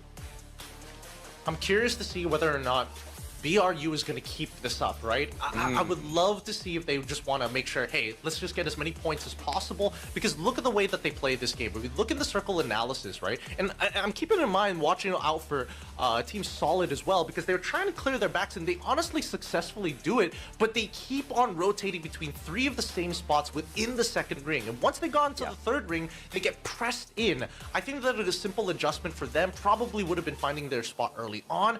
They made a good read, but that final ring was a little too difficult with so many members, things like Esports having one of their members holding them back. They need to make some decisive calls on when to start moving out of that ring if they want to start getting into the top echelon of the points when it comes down to purely just getting positional points. Yeah, movements were the secret of Buriram this time around. Just continuously relocating from one spot to another, spotting out exactly which is the best vantage point for them to take the victory, to play the circle well. Initially, like you saw the first 2 circles, they really were not bothered about the blue zone at all, just spending a lot of time outside the circle, completing their looting progress first, looking for a lot of coins off of these coin machines before they get deeper into the circle, making sure they purchase very important items like the portal gold to play a better position out there in those fights. Buriram was focusing on the right factor, and they had it perfectly running for them in this game. And with that effort, they jumped up to the 10th spot. Now, not too far away from qualifying for Clash Squad. All of a sudden, Buriram's making it possible for themselves. A couple more of those big 30-pointer games, and who knows, they could be shooting themselves to be contenders once again, and people to start watching out for coming into week 2. So far, so good, right? Again, AMD has been giving us a lot of different play styles compared to the standard of what we're used to in these internationals between like A and C or B and C. I think this definitely is a good break of pace, but it's going to be kind of difficult for like, especially for Group C, who have to play like the first 2 days. Looking at this is like, what can we really necessarily learn in this game? Yeah, true enough, man. I mean, it is all about what you pick up match after match to solidify your progress in the competition. And if you're not learning, you're not growing. If you're not growing, you're probably going to get eliminated very early from these lobbies. Once again, that actually brings me back to the conversation of hotshots. They've had so much more experience on the global stage as opposed to the teams from Bangladesh who are fairly new here. And you still don't see them running away with the competition, right? They still are struggling with their placement points. They can't seem to find those perfect rotations. No matter where they go, they seem to be caught out. I think if this one thing is fixed for the squad of hotshots, we can see massive improvement. But of course, granted, their engagements have been fairly weak as well. I think the early game is by far the hardest part, with so many teams looking to try and prey on these minor regions. They can hold their ground, win out that first engagement. I think a lot of it starts to smooth on over, because in the past couple of days, we saw that they do know actually how to play the mid game relatively well. It's just, do they have the resources to kind of break through the blockades at the very end? See, now I understand why Hotshots is struggling. We just saw one of their players yawning. I don't think I'll be able to yawn when the adrenaline is just such where you're on a global stage and you have to perform. I would have pumped myself up with a bunch of caffeine by now. Super focused on the game. Hotshots, they need to get their heads in the game or else they are going to get kicked out for sure. But of course, yawns, that's a good stare straight into the camera. Yawns aside, fingers crossed they do find a way to, at the very least, qualify for the grand finals. They have got this week to make whatever mistakes that they want to make. Next week to find those adjustments, which are clearly much needed. Now we start making our way over to Alpine, and I mean, we started FFWS Global Finals 2025 on Alpine on day number 1. I want to see whether some of these teams, especially those from Group A, have kind of learned, because they took so much damage coming into Alpine. Really a break in confidence for a lot of these teams, and this is where the redemption arc comes back for them. I like that we've actually got a sports cam on Russia. Even production wants to see, how is this kid doing that? How does he get all of these super snipes, 180s out of nowhere? Well, I guess we're all going to find out together when we see those clips out of that video cam. But of course, 4 games in a row, and it's all about Southeast Asia. Starting off with Indonesia grabbing the first booyah, Vietnam the second and third, and now Thailand grabbing that booyah on that next Terra map that we just watched. 2 more opportunities, 2 more games, Alpine and Solara. This is where it gets a little dicey. Yep, again, when we talk about Alpine, there are some staple areas for our staple teams to always look to drop towards to. I want to see if that is maybe necessarily changed. Maybe they're going to, you know, try and change the plan ever so slightly to make it seem that they're not going to be dropping in their usual spots and then looking to attack it later down the line. We've seen those adjustments being made with our Kazu when it comes down to Kalahari. I want to see whether or not BRU is going to take that same approach, or they're just going to say, you know what, we're playing our comfort. We just came off of a banger 30-point game. Bring it on. How many teams want to face us? Yeah, I know, right? Fingers crossed we will be able to see a little bit of extra effort from some of these squads out there. And a quick player quote as well on being the underdogs. This is the squad clear vision from MEA. The coach, my teammates and I have come from a developing country. We are used to being doubted, oh my. But we keep pushing. There's no doubt we can crush. Now, I think he's got to change his sentence. There's no doubt that they can crush, but I think Dowley needs to be a little bit more positive in terms of how they approach the situation, because clear vision, was doing so much better on that first day, and I think they've got it in them. But just like some of these other squads out of Bangladesh, out of Pakistan, they are struggling here on the international stage. Sometimes you just need to bide your time, and in the meantime, continuously look to climb up to the top. Vietnam is the best example in terms of a squad who has done that successfully. I think Vietnam is just one of the few regions where, when it was the off season between EWC and the fall season, I think they were just screaming the entire time of EWC. They're like, none of us qualified. We cannot let this happen again. Yeah. Never again. Yeah, true enough. And yeah, I don't mean squad, I mean region. Thank you, Gideon. But yeah, if they can just kind of focus on the positives here and make sure they continuously sharpen their skills, there's no doubt whatsoever we are going to be able to see even Clear Vision dominate some of these games out there. But it's time for Alpine, baby. You expect to be frozen down to your bones, but it is going to be a hot map for sure. Pretty large. You got to have a lot of movements, a lot of rotations on out there. So we do expect some teams to get capped halfway through those rotations. Therefore, how you use those jump pads, if or not you buy those portal goals, these are all going to be very important elements. Maybe even grab a vehicle for yourself. Well, we'll see. We'll see what exactly is going to be utilized here in Alpine. We've seen it many times before. Some of the greatest plays in Free Fire esports history happened on this map. A lot of legacy to be had, and some still playing till this day. And now we see, ooh, okay, a bit outside the standard deviation of where you're expecting the flight path to actually go. Very heavily skewed towards the eastern side of the map. However, Ocean View still wide open. Snowfall a little bit further than what BRU is going to like, but they will still be able to get at the baseline just on the outskirts of Militia, and a bit of trekking to make sure they reach the top. And Militia, Buriram, and this is a slow start for Buriram. Zipline straight to the opposite end. Legion, on the other hand, already finding a few players to shoot at. RRQ versus PE Sports. Abe in a lot of trouble. All alone up against 3 PE Sports players. And he will just rush on through. Valiant dash to meet both, and he will unfortunately get shut down. That was quite aggressive. Not too sure exactly what he was thinking there. But we understand sometimes when you don't really have much of a choice, you're trying to take 1 or 2 lives with you before you go down.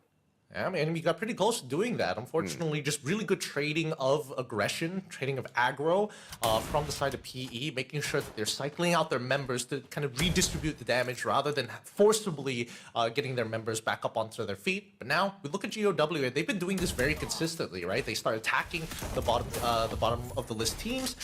Their early game, again, snowballs out of control. It's kind of a hit or miss whether they find the mid-game rotation that they're looking for, but they've already found hope. They've already got that elimination that they were looking for, and now they're looking to dominate the rest of Rai.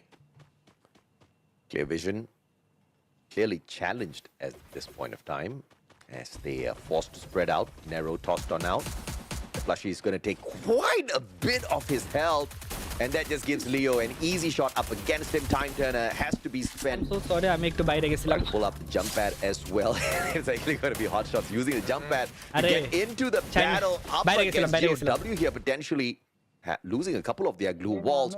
Hot shots up against GOW at the same time. Hasu, a sliver of health. Almost got sprayed down. Hot shot. Yeah. Oh boy. Good decision coming in from Hot Shots there. I think they were just about to overextend. You could see that they wanted to go for it, but the smarter decision is just to walk away for it now. Oh no, Leo is in a lot of trouble. Can't even really deal with the plushie because that's going to reveal his position from that point onwards.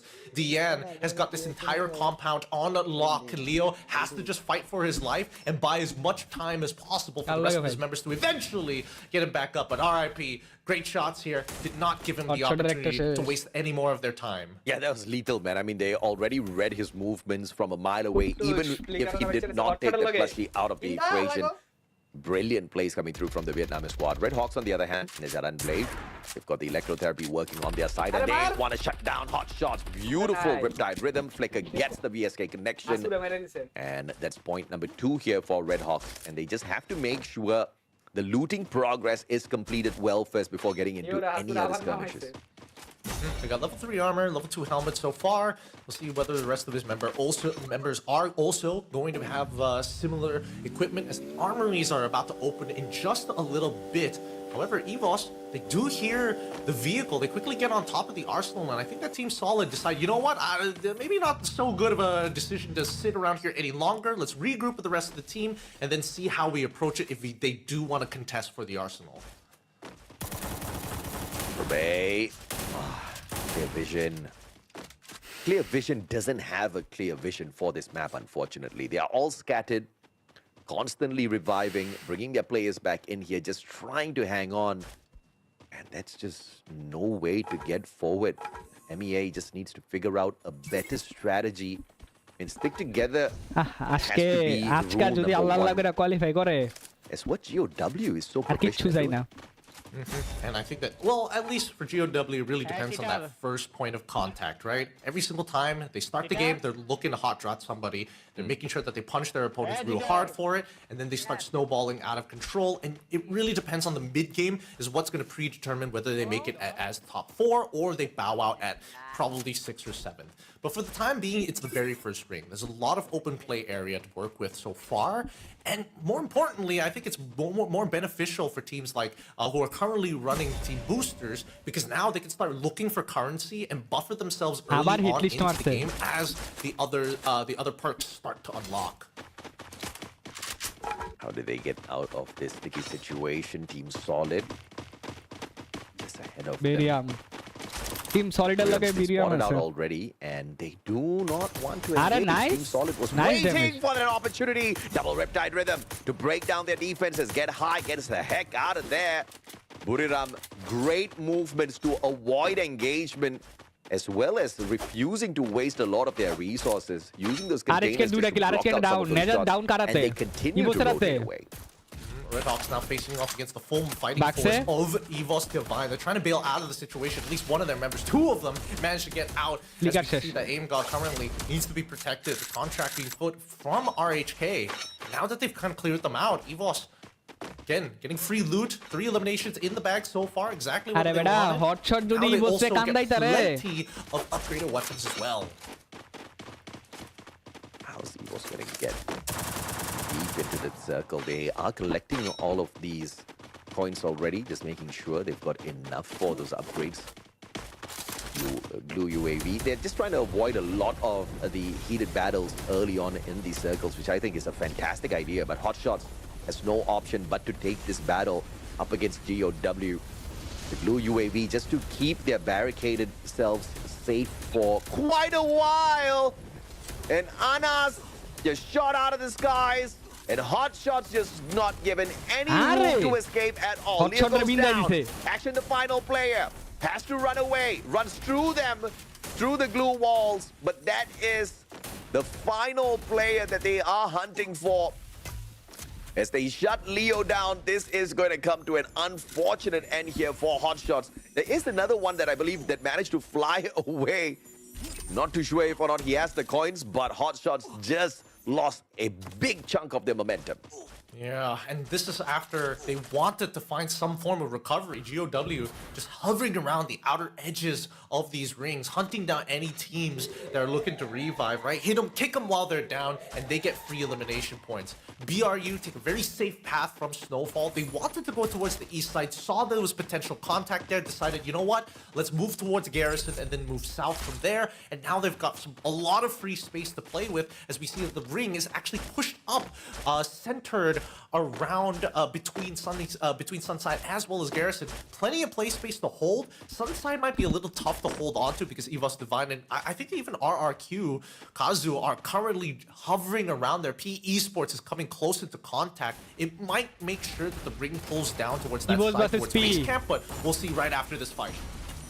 P Esports trying to push EVOS away here. Ray hopping on in and Nolan punishes him alongside LBT. Aim God trading out Nolan. This is that opportunity, that opener for them. But LBT a little slow to this fight. Aim God wrecking house, breaking down those defenses, hopping on into the monster truck to the opposite side as well. Big brain play. But Lao makes sure he sorts out the sniper of EVOS, and one after the other, they get clipped. LBT and Lao, the final 2 players on the side of EVOS. But unfortunately, they just could not get that final pick. PE Sports with a surprising victory over EWOS here, but the fight's not over. RRQ not too far away. Yep. Again, Nolan has been tracked down this entire time, and RRQ, as soon as they made the as soon as they saw PE Sports make contact with EVOS, they started to take space, looking for line of sight, figuring out where exactly PE is coming from, and they allowed them to actually take this fight uncontested. They want to make sure that EVOS Divine is not going to be covering their entire backs from Sunside, because they might be looking for a rotation later down the line once we see that third ring pop up. Esports just have those 4 points on their side, and EVOS being the first team to get eliminated is just a tad bit shocking. That engagement just wasn't taken very well. PE Sports were not in a vulnerable situation. EVOS wanted to force it, and they instead got forced out. Hot shots as well, taken out in the 11th spot. UAV sent out by Nova Legion, but it will detect just one player off of Buriram. That's nothing to celebrate just yet. Nova Legion has to avoid as many of these engagements as possible. Today's just not been their day. Yeah, I think that Nova Legion is taking a step back this time, right? But Team Solid, very similar ideas and game plans, which is why we see both of these squads constantly making contact with each other, when honestly they should be going into separate directions for the sake of the region. But even so, they don't know. They don't know who their opponents are going to be 90% of the time until those glue walls actually drop. But even so, we see that RRQ have very happy in their current position. The third ring actually encircling them between Sunside and as well as Militia. The perfect scenario for them. They're just going to sit there and wait. BRU have the northern side. Now, Team Solid and Nova, only one of these teams are actually allowed to play within the ring unless they decide, you know what, it's not worth fighting. And worse yet, it's not worth spending the resources to try and get. Zone is shrinking. Nova Legion got lucky there on clear vision as those revival drops came back in. Easy shot out of the sky.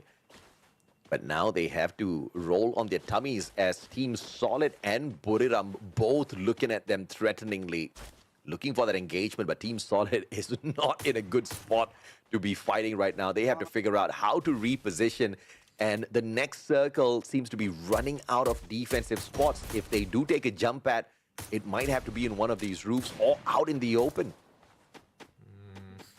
We're gonna have to slowly take their time here. I think they're waiting for some big movements coming out from at least Team Solid, but they have information about the remaining members here of Clear Vision. They're looking up into the sky, trying to get rid of any UAVs, deny the information away so that everybody else can't make a sound one. And I think that Team Solid, we'll see whether or not BRU is going to take any shots at them. I think if you're in BRU's position, you don't mind Team Solid actually coming towards your direction. If they get too close, that's when you make contact. But if they head even further down towards the southern side and fight against Nova Legion, that's when you take full advantage of the scenario. Small problem with Buriram is they're holding on to a huge compound. So if they do get distracted by the players of Team Solid, there's a big probability of a backstab. But lucky for them, nobody is looking their way. And that is going to keep Buriram safe for a little bit longer. Next circle looks for RRQ and PE Sports. So no rotations needed from these two squads. Falcons up against GOW on the other hand. Falcons being gate kept by the Vietnamese squad. Yeah, the landscape is really difficult if you're coming from the southern side. You don't have many options to kind of loop around the hilltops of Sunside. And now that base camp is kind of like fully occupied, it's going to be difficult, right?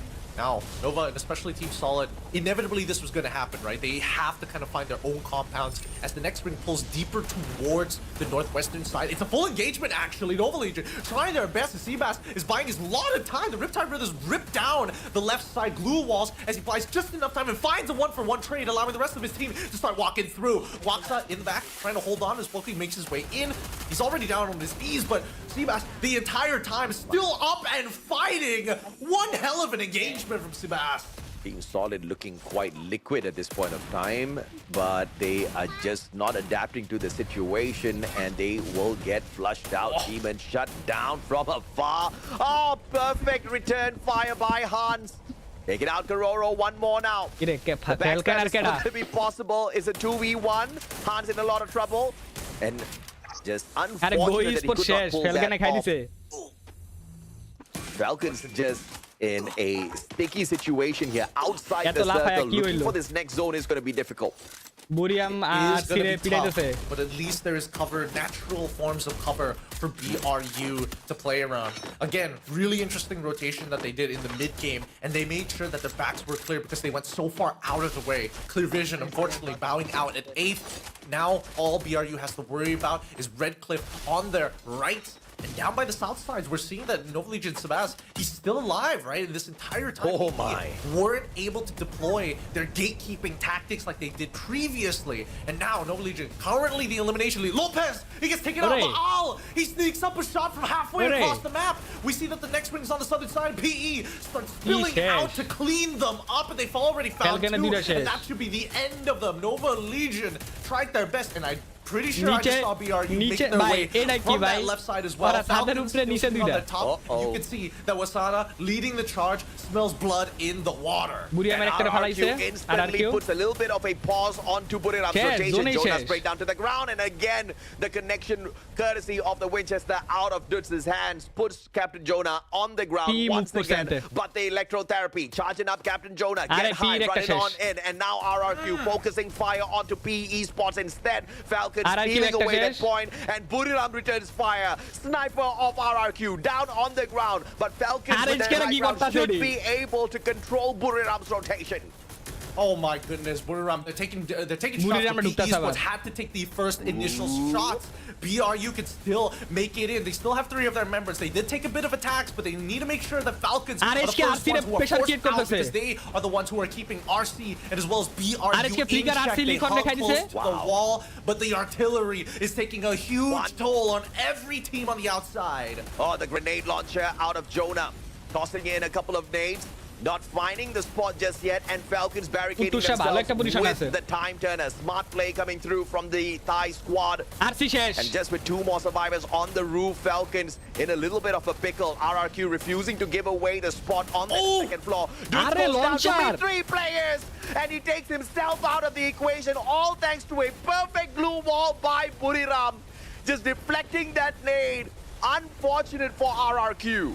He's mad, but what can you do? RRQ have lost a lot of their fighting power. RHK is the only one with all 4 of their members. This could be their moment here if they take out PE Sports, as RC on the opposite end have already been eliminated. PE Sports are trying to lock them in place, make sure that they cover the entirety of that left side as RRQ launch deep onto the opposite end, hopefully to deny space to PE Sports. This could be the pinch that they're looking for. And now RRQ, the most influential team in the current spot that they're in. Making sure that the crush line, Abe finds one, and Abe is able to find another elimination as RHK takes down 2 of their members down on their knees, and out is PE Sports finally crush them underneath their heel, but at what cost? Now with the glue wall melters, Ikelan as well as Abe break through. Nolan is the first to go down as the time turner is already in, but Abe takes the ball out, and that's an RRQ booyah in the bag. Courtesy of Maal, the flight ticket giver.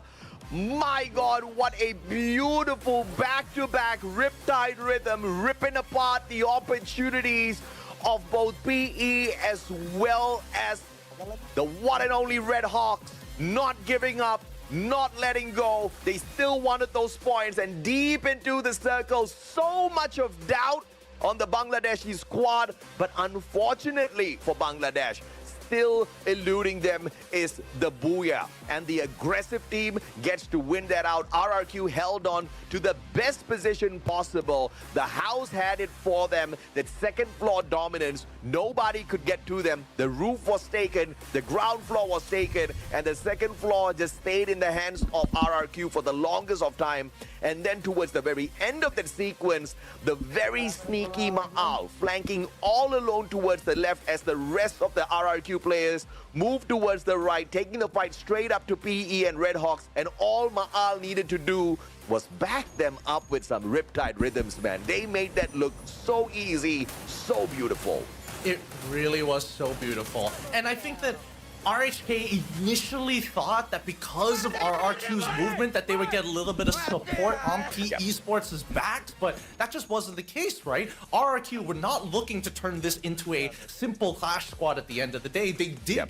Well, they were missing a member, and they were playing 3-on-3-on-4, so they had to take out the strongest squad first, and then once they saw that PE Sports, Blue Wall Melters being deployed by RHK, that they knew for a fact that they wouldn't have enough resources to push all the way to the very end of the fight.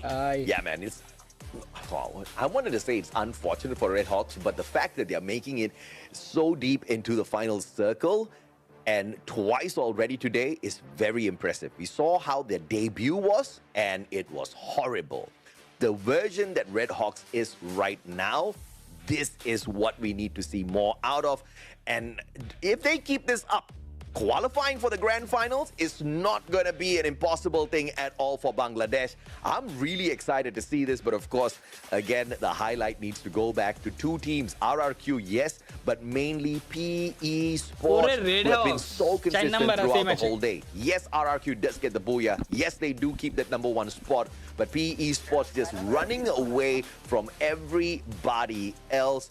And yes, we were looking for them to exceed 100 points. With the 17, they do exactly that.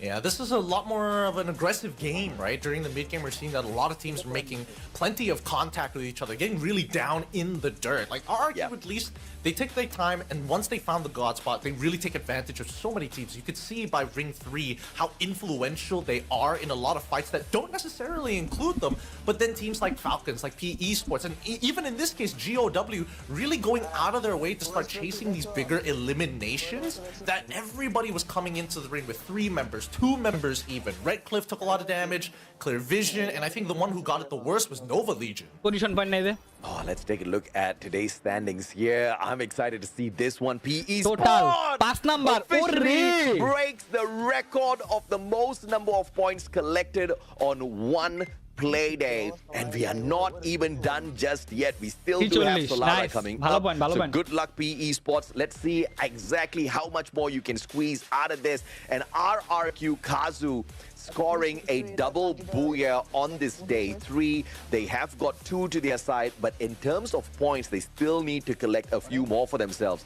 And of course, Red Hawks climbing up to the 5th spot. Who would have thought? I'm telling you, the landscape of Free Fire esports is changing before our eyes, and I'm really excited to see how eventually this is going to lead up to week number 2, right? Because again, they're going to have plenty of time to kind of sit down, relax, and think for a second. What exactly is going wrong? How exactly can we maximize our points? Because right now, we're not breaking into double digits sometimes. We're not consistently at the very least, but we need to start breaking into 20 points at the bare minimum if we are within the bottom of those tables. And so far, based on what we've seen, early game has been a very big question mark for a lot of these teams. And as they start to adjust, now the mid game is starting to become a bigger problem, especially when you have people as influential as PE Sports and RRQ consistently getting involved with fights that they have no business having line of sight of.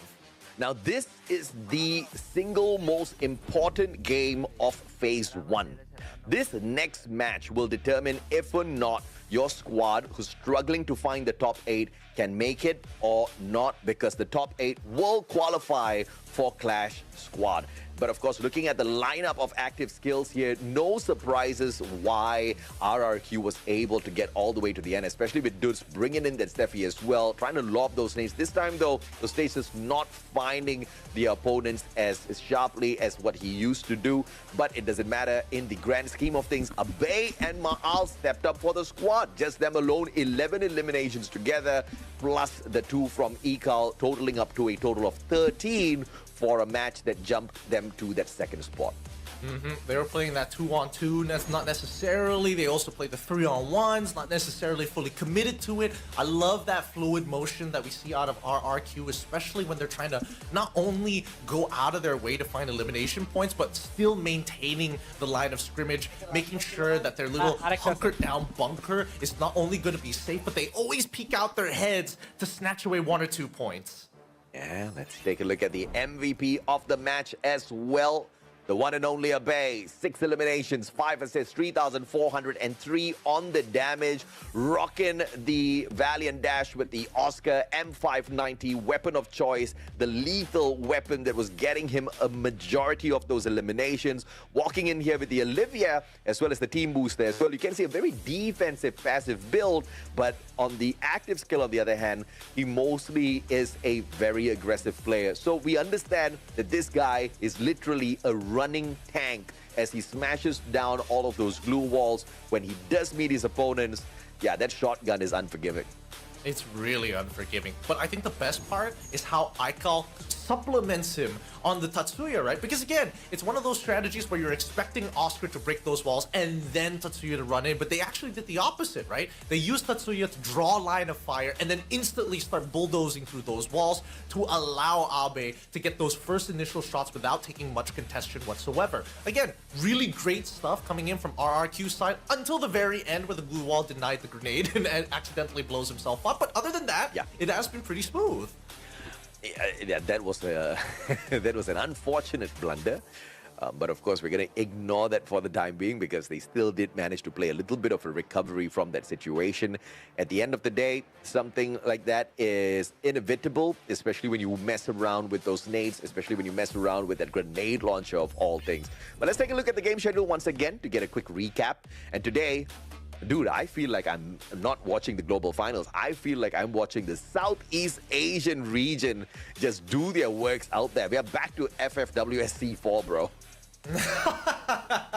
The winter edition never seems to leave just yet, but now that we're coming into Solara, I think that this is where things are going to get very, very chaotic, right? I think this is one of the few maps that everybody is like, it's either we go hyper aggressive or we don't do anything at all, and then eventually get swallowed up by some other teams. But I think the most prominent strategy that we see coming in from Solara is mirroring your opponents, making sure that clearing your backs is going to be important, right? Because you're going to get tracked down a lot of the time, and once somebody sniffs up on your trail, every move that you make is going to be stalked and prowled upon. As soon as you make that first contact, as soon as you go for that all-in, somebody else is ready to just pounce on you.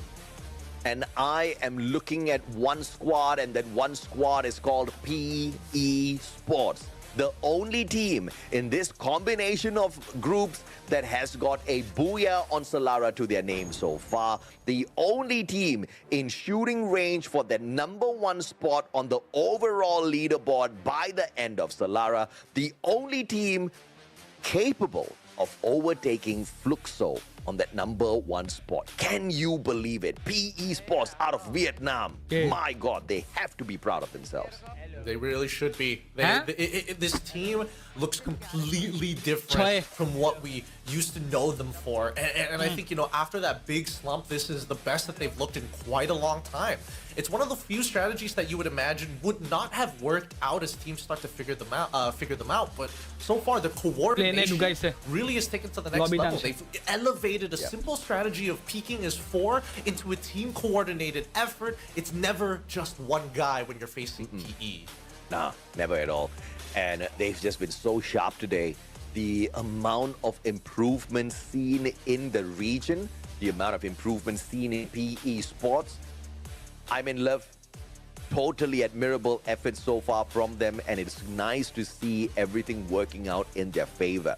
But this is where teams tend to drop the ball. When they get so close to the peak, this is where they slip and they risk falling off of this huge mountain. We are about to head on into the final game of the day. Good luck to all of the squads out there, especially the ones gunning for the qualifier into Clash Squad. Only the top 8 shall make it there. Each team is going to be looking to have as much fun as possible. A land of entertainment, Solara, as the sun is bright and the fair is ready to go. But they gotta make sure that they cap their fun. Have just enough, but not enough to overheat, because in this map, it can get real hot real fast. And hopefully that's gonna be just enough, right? That balance is what these teams need, because so many either overextend or play too passively. You're either gonna get swallowed up by the tide or burned under the sun. Let's see if or not anyone's going to be Icarus here as they fly a little too close and get burnt down to the ground, or will they try to play this one as passive as possible? PE Sports, the team I'm looking at, is going to be flying all the way out to Aquarium. Got quite a number of coin machines there to loot up. Lots of decent loot there as well, and that's going to be outside of the first circle, so they can rest assured themselves that they don't really need to deal with a lot of heavy firepower early on. Drop zone just looks standard deviation right through the map. Everybody's got their own little space that they can actually look to play for. And RRQ, they've already found a couple of eliminations for themselves at the very least. Important scout, but Sebas, he's been doing so well this entire tournament, and he continues to show why he's one of those key players for Nova Legion. Not having a clear run today. He has continuously stopped in their tracks and struggling down at the bottom alongside Red Cliff and Hotshots.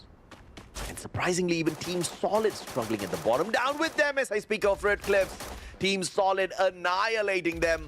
Solid is saying, yeah, okay, all right, you're struggling with this. Time to stay down as we use you as our stepping stone.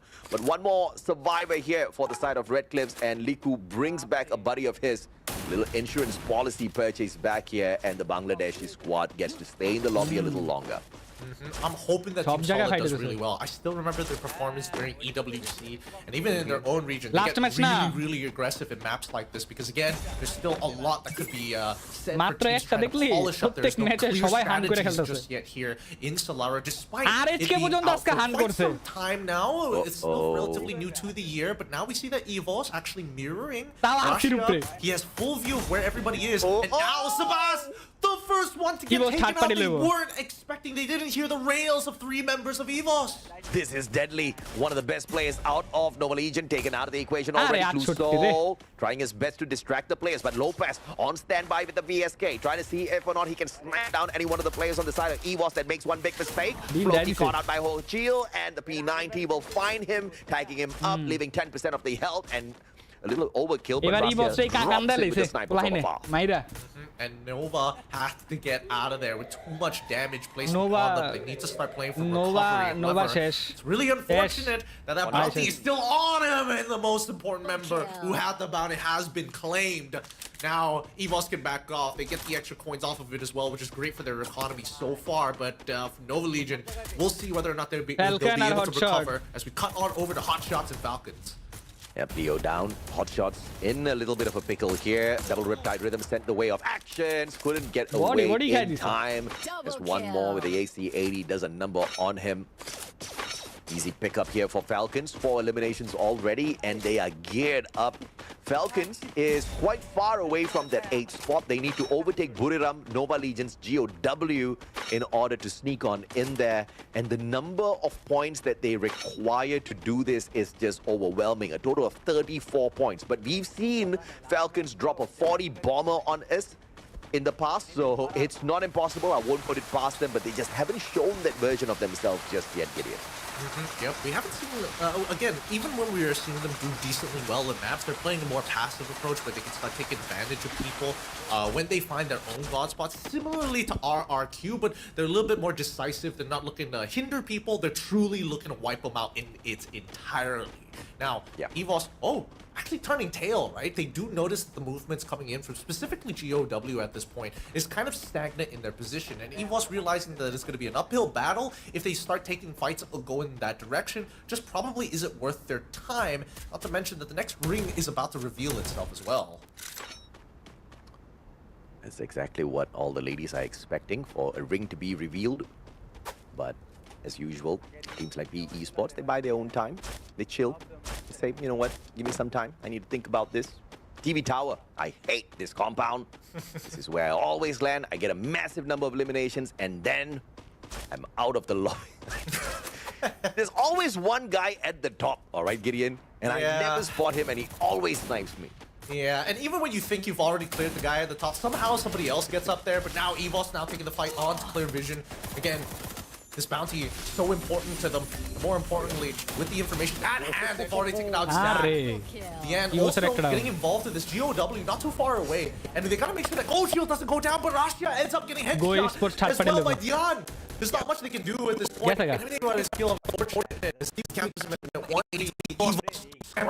They run and GOW. What a headshot. Do they want to chase? I mean, Dian finds one more, but that's Kobe. And I think they have held their ground, claim the elimination points. No need to overextend. You know what? You guys go revive and come back to give us more eliminations later down the line. A brilliant play here by GOW, looking at an opportunity out in the open and instantly acting upon it to take those points to their side. GOW is one of two Vietnamese squads who have positioned themselves to qualify for Clash Squad. At the moment, they are literally on the 8th spot. And Nova Legion's 1 point behind them. So GOW really needs to hustle in this round. If they mess it up, they might just lose their spot in Clash Squad. And I mean, that's for some of these teams, Clash Squad might not necessarily be the goal at this stage, considering how much damage they've already taken these past couple of days. RHK, he was eliminated naki. Now see Flush immediately tagging on. He was 2-1 of the team's solid members. VRU not going to capitalize on it at all because they saw the direction it was coming from, all the way from GOW on the opposite side. As we see that these teams, again, plenty of nearby teams amongst each other, right? VRU, as well as Team Solid, all pretty decently close. And we haven't even talked about the teams on the outside of the ring. No, we most definitely have not. Because everybody's still alive and kicking. Nobody's fallen just yet on the 7-minute mark. And 3 more revivals to return the lobby to the way it was as we kicked this match off. Clear Vision needs a recovery and EVOS needs a double revival here to complete this lobby. 1 out of the 2 just got brought back. And EVOS being forced to scramble earlier once again, thanks to the efforts of GOW, who made that rotation here into Bloomtown. Now, Buriram is really geared for a fantastic defense because they will barely need to rotate out of this spot unless somebody comes knocking and looking for a defensive spot here from the back. Yeah, I mean, Hotshots, again, this is going to be such a long rotation for them. So far away from all the action that's about to happen here or break out really soon, because again, it's down towards the southwestern side of the map, and I think everybody has already kind of found their compound, right? They're kind of playing coin flip on where exactly it's going to pull to next as we go into zone 3. But now that the blue is starting to come on in, hopefully there's just enough resources. I see plenty of med kits coming in from Leo as well. He's got forward on top of it all. We'll see how long they can tank it out here before somebody's going to inevitably gatekeep them.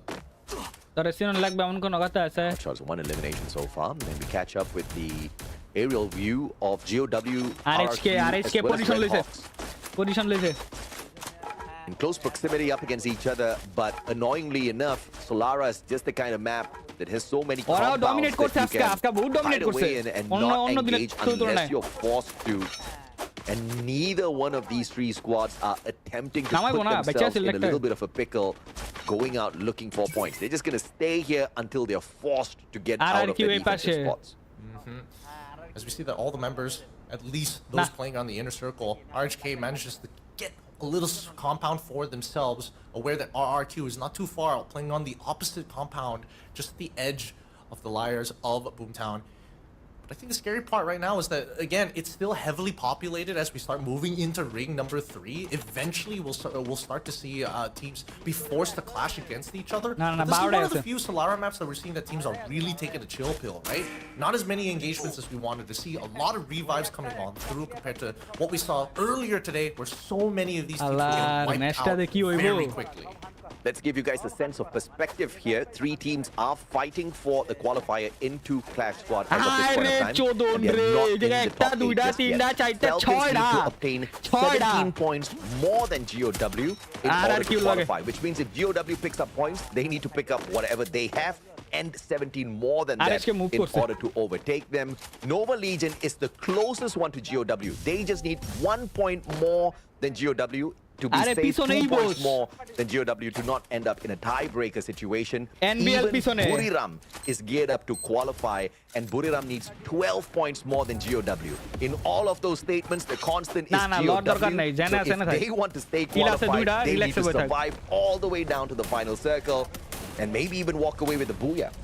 We'll see if they can, because their early game plan, right, of getting some quick elimination points have been working out well for them. But now with so many teams alive, their odds of actually making it into top 3 or even top 5 at this point have significantly been cut down, especially with so many players available and alive to take advantage of the scenario. Riptide Rhythm being thrown out by RRQ side, kind of want to make sure that they lessen down the defensive fortifications that have already been put out. But on the outer ring, we do see Clear that vision. Fire, and one more is laying down the punishment onto Clear Vision. Falcon versus Clear Vision. For elimination. Ooh, a boulder in the way of Falcons here, so that's going to be a little impossible to reach Clear Vision unless they make a mistake here. And even if Falcons don't reach that, the zone is going to reach them first. Smart play by one more, trying to light up the Jeepney. Blows it up as well, so no easy rotation around for Clear Vision. And Clear Vision, again, not having any clear line of sight to get into a safer spot. They are going to be gate kept by Falcons a little longer. And if they do get past Falcons, Hotshots will be another one contending for those elimination points. They're going to take the time. Falcons, again, they know they want to just clear it off their backs. If they can get rid of Clear Vision, they've basically dominated this side of the map. And they also have to make sure that they don't get gate kept too hard, as the third ring has already been predetermined at this stage. But they don't mind expanding some resources, because these are, again, pretty important elimination points to score, because this is the very final map anyway, so every little bit of advantage is worth the effort. Now, EVOS Divine sneaking right up to the compounds behind RRQ, and I mean RRQ is heavily aware of this. Same goes for RHK as well as GOW. Again, a little too close to comfort. Icall is thinking about popping his head out, putting a little bit of resistance to try and deter EVOS. Kochio ends up going down, headshot as well onto two separate targets. Baal is on fire today. Yeah, RRQ is looking to perhaps end the attempt here for EVOS, looking for the qualifier into Clash Squad, albeit they'll dominate have to hustle. It looks close to impossible for EVOS to qualify. Don't try to go crazy in this lobby. Minusing two players from the equation off of their side. And the fantastic move here with the Oscar. The Valiant dash just pushing actions out of the way. Clear Vision Hotshots for a little bit longer. Clear Vision just can't seem to finish the job. They do manage to take actions out of the equation, but Leo, Artu, as well as Anas managed to quickly recover, shutting down Probe as well, who valiantly hopped into the fray to fight three players at the same time, and he got punished for that. Yeah, now they not only have to tank the blue, but the artillery being thrown out. They have to move out of this position to minimize the damage. Leo is gonna go down. He's able to find Leo. Oh, Anas! Oh, he's close. He's hit the shot and finally gets it at the very end. Asu ends up dying still. Anas just has to tank the blue as much as he possibly can, but it's gonna be tough to walk into the ring because it pulls even closer towards the northern side where BRU, PE, GOW, RC Marta and NBL. And the Kuttusha podium at Bloomtown yet again, baby. Flowers be blooming and some heads about to be popping. Down to the 14th minute mark, we've got 39 players still alive and kicking.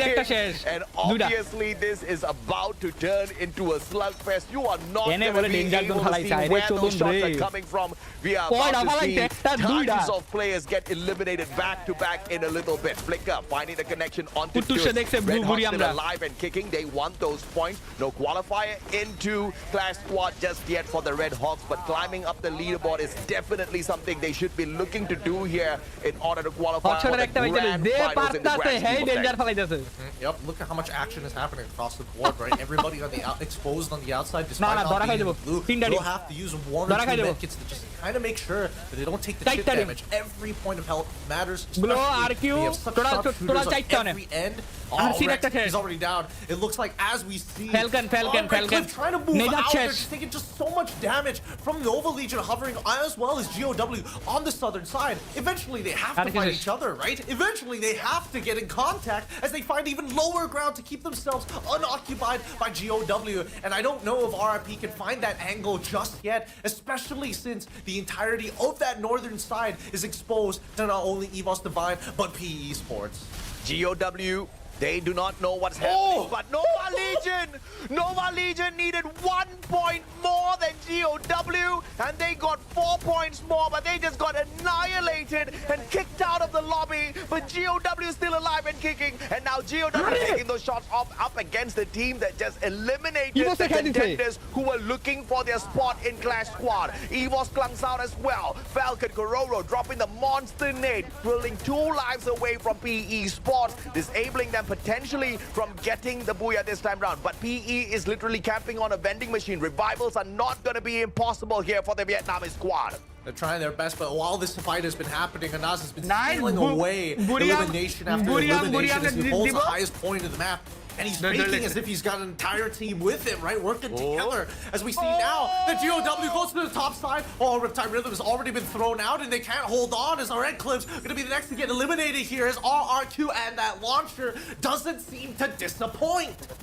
Brilliant recovery from GOW. Sticking all of those lunar balls on the landing, but Riptide Rhythm almost shutting them down, managing to play a little bit of recovery. Now on their tummies, hoping and praying nobody lobs those nades at them. They had the Steffi, but they've already used the active skill already. They need to be patient a little bit for the cooldown, but in the meantime, they are already in this next circle. GOW fighting for those points. GOW fighting to keep their spot here in Clash Squad, and they are in as a full squad. RRQ right down below. This could be disastrous. Dudes, first grenade up, blocked off by those glue walls. Fantastic response by Vietnam. And this is going to be consistent artillery fire. Joda also taking shots down by the Falcon PE Sports, but Team Solid is actually stealing away so many of these eliminations, and they've stolen at least 5 at this point. Team Solid, this might be their moment. Right smack in the middle, they're trying to hold as much ground as they can. PE Sports tank the blue. On the bottom side, RRQ and GOW working together to make sure that everybody else is going to take more punishment than they will. Their compound stands supreme, and in the blue even after the motion. BRU still holding strong, however, Team Solid is the one who's putting a lot of punishment. They can't seem to get out of it because of it. They're all interlinked, interconnected, but nobody wants to fully engage just yet. GOW needs more points here. They need those eliminations. Yes, placement points could potentially save them. And RRQ, they back away and they find the perfect angle to engage with GOW. Ma'al throws that Riptide Rhythm, breaking down the defenses of the Vietnamese squad, who have got the highest ground in this current location, in the current circle. Buriram avoiding engagement in everyone. But RRQ is going to be in trouble because Buriram is going to be forced to flank towards the right-hand side, and that will bring them right across the Indonesian squad.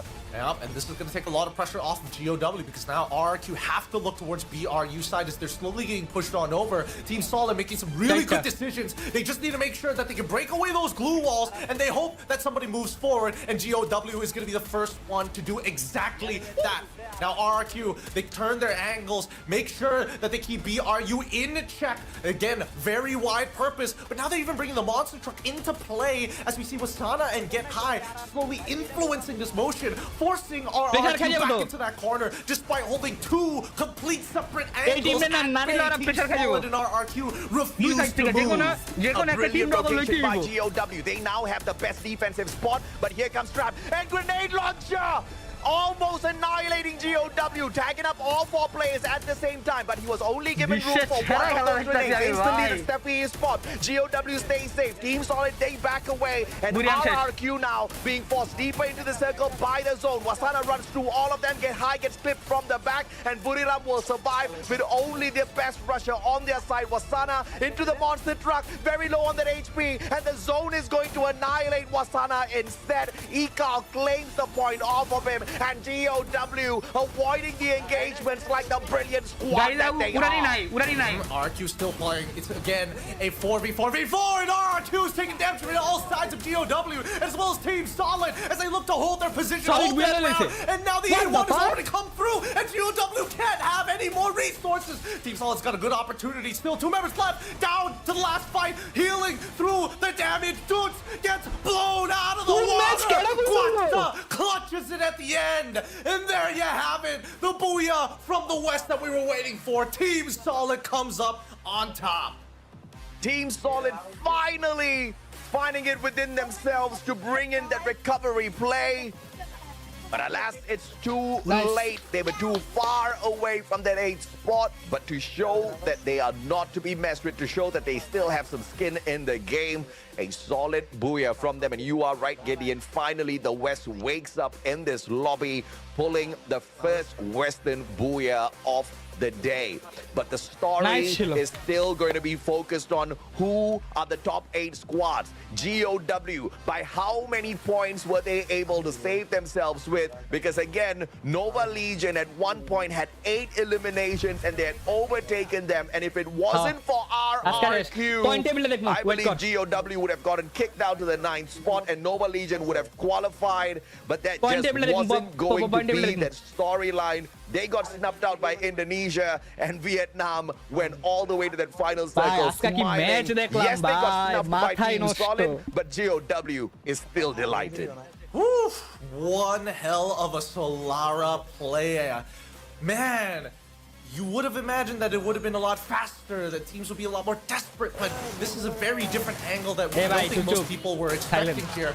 Right at the very end, a huge clutch here, especially when it was coming down to the wire, trying to out-heal that blue.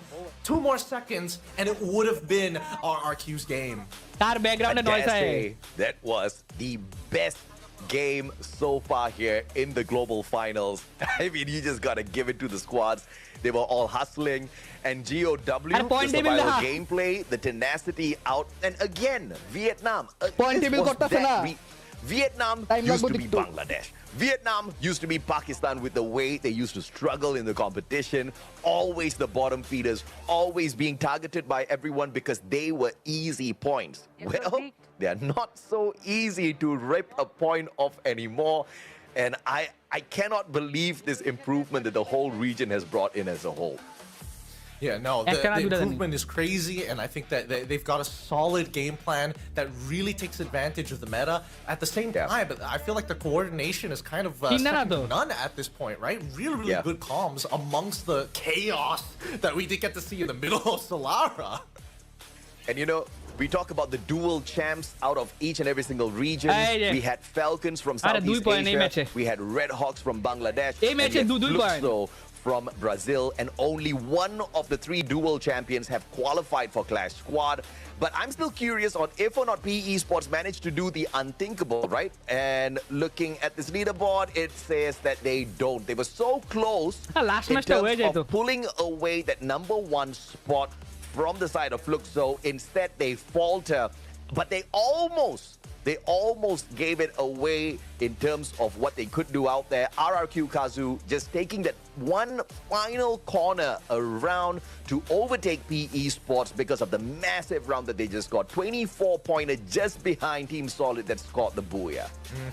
Big games all across the board. And honestly, a really interesting way for Solara to actually play out in these types of tight situations. And one of the few times you get one of those end game rings with multiple levels to actually play with, right? Big advantages, big ups to those who took advantage of those situations. And in this case, PE Sports, as much as we would like them to do a little bit better, they've set the record. 10-10 is the score to beat so far for the rest of this tournament. We'll see if anybody is able to catch up to that. But at least for Team Solid, right, they're showing that, hey, we still got it in us. Just took a little bit of time to adapt to, but at the very end, we could still clutch it. Oh yeah, absolutely, man. And PE Sports setting a brand new record for the highest number of points collected within 1 day of play out of 6 matches, a total of 110. They beat Fluxo, who managed to collect 100. They beat AG Global, who initially set the trend with a total of 79 points. So great effort out there by PE. Great effort overall by Vietnam as a region here on the first week of our Battle Royale knockout stage.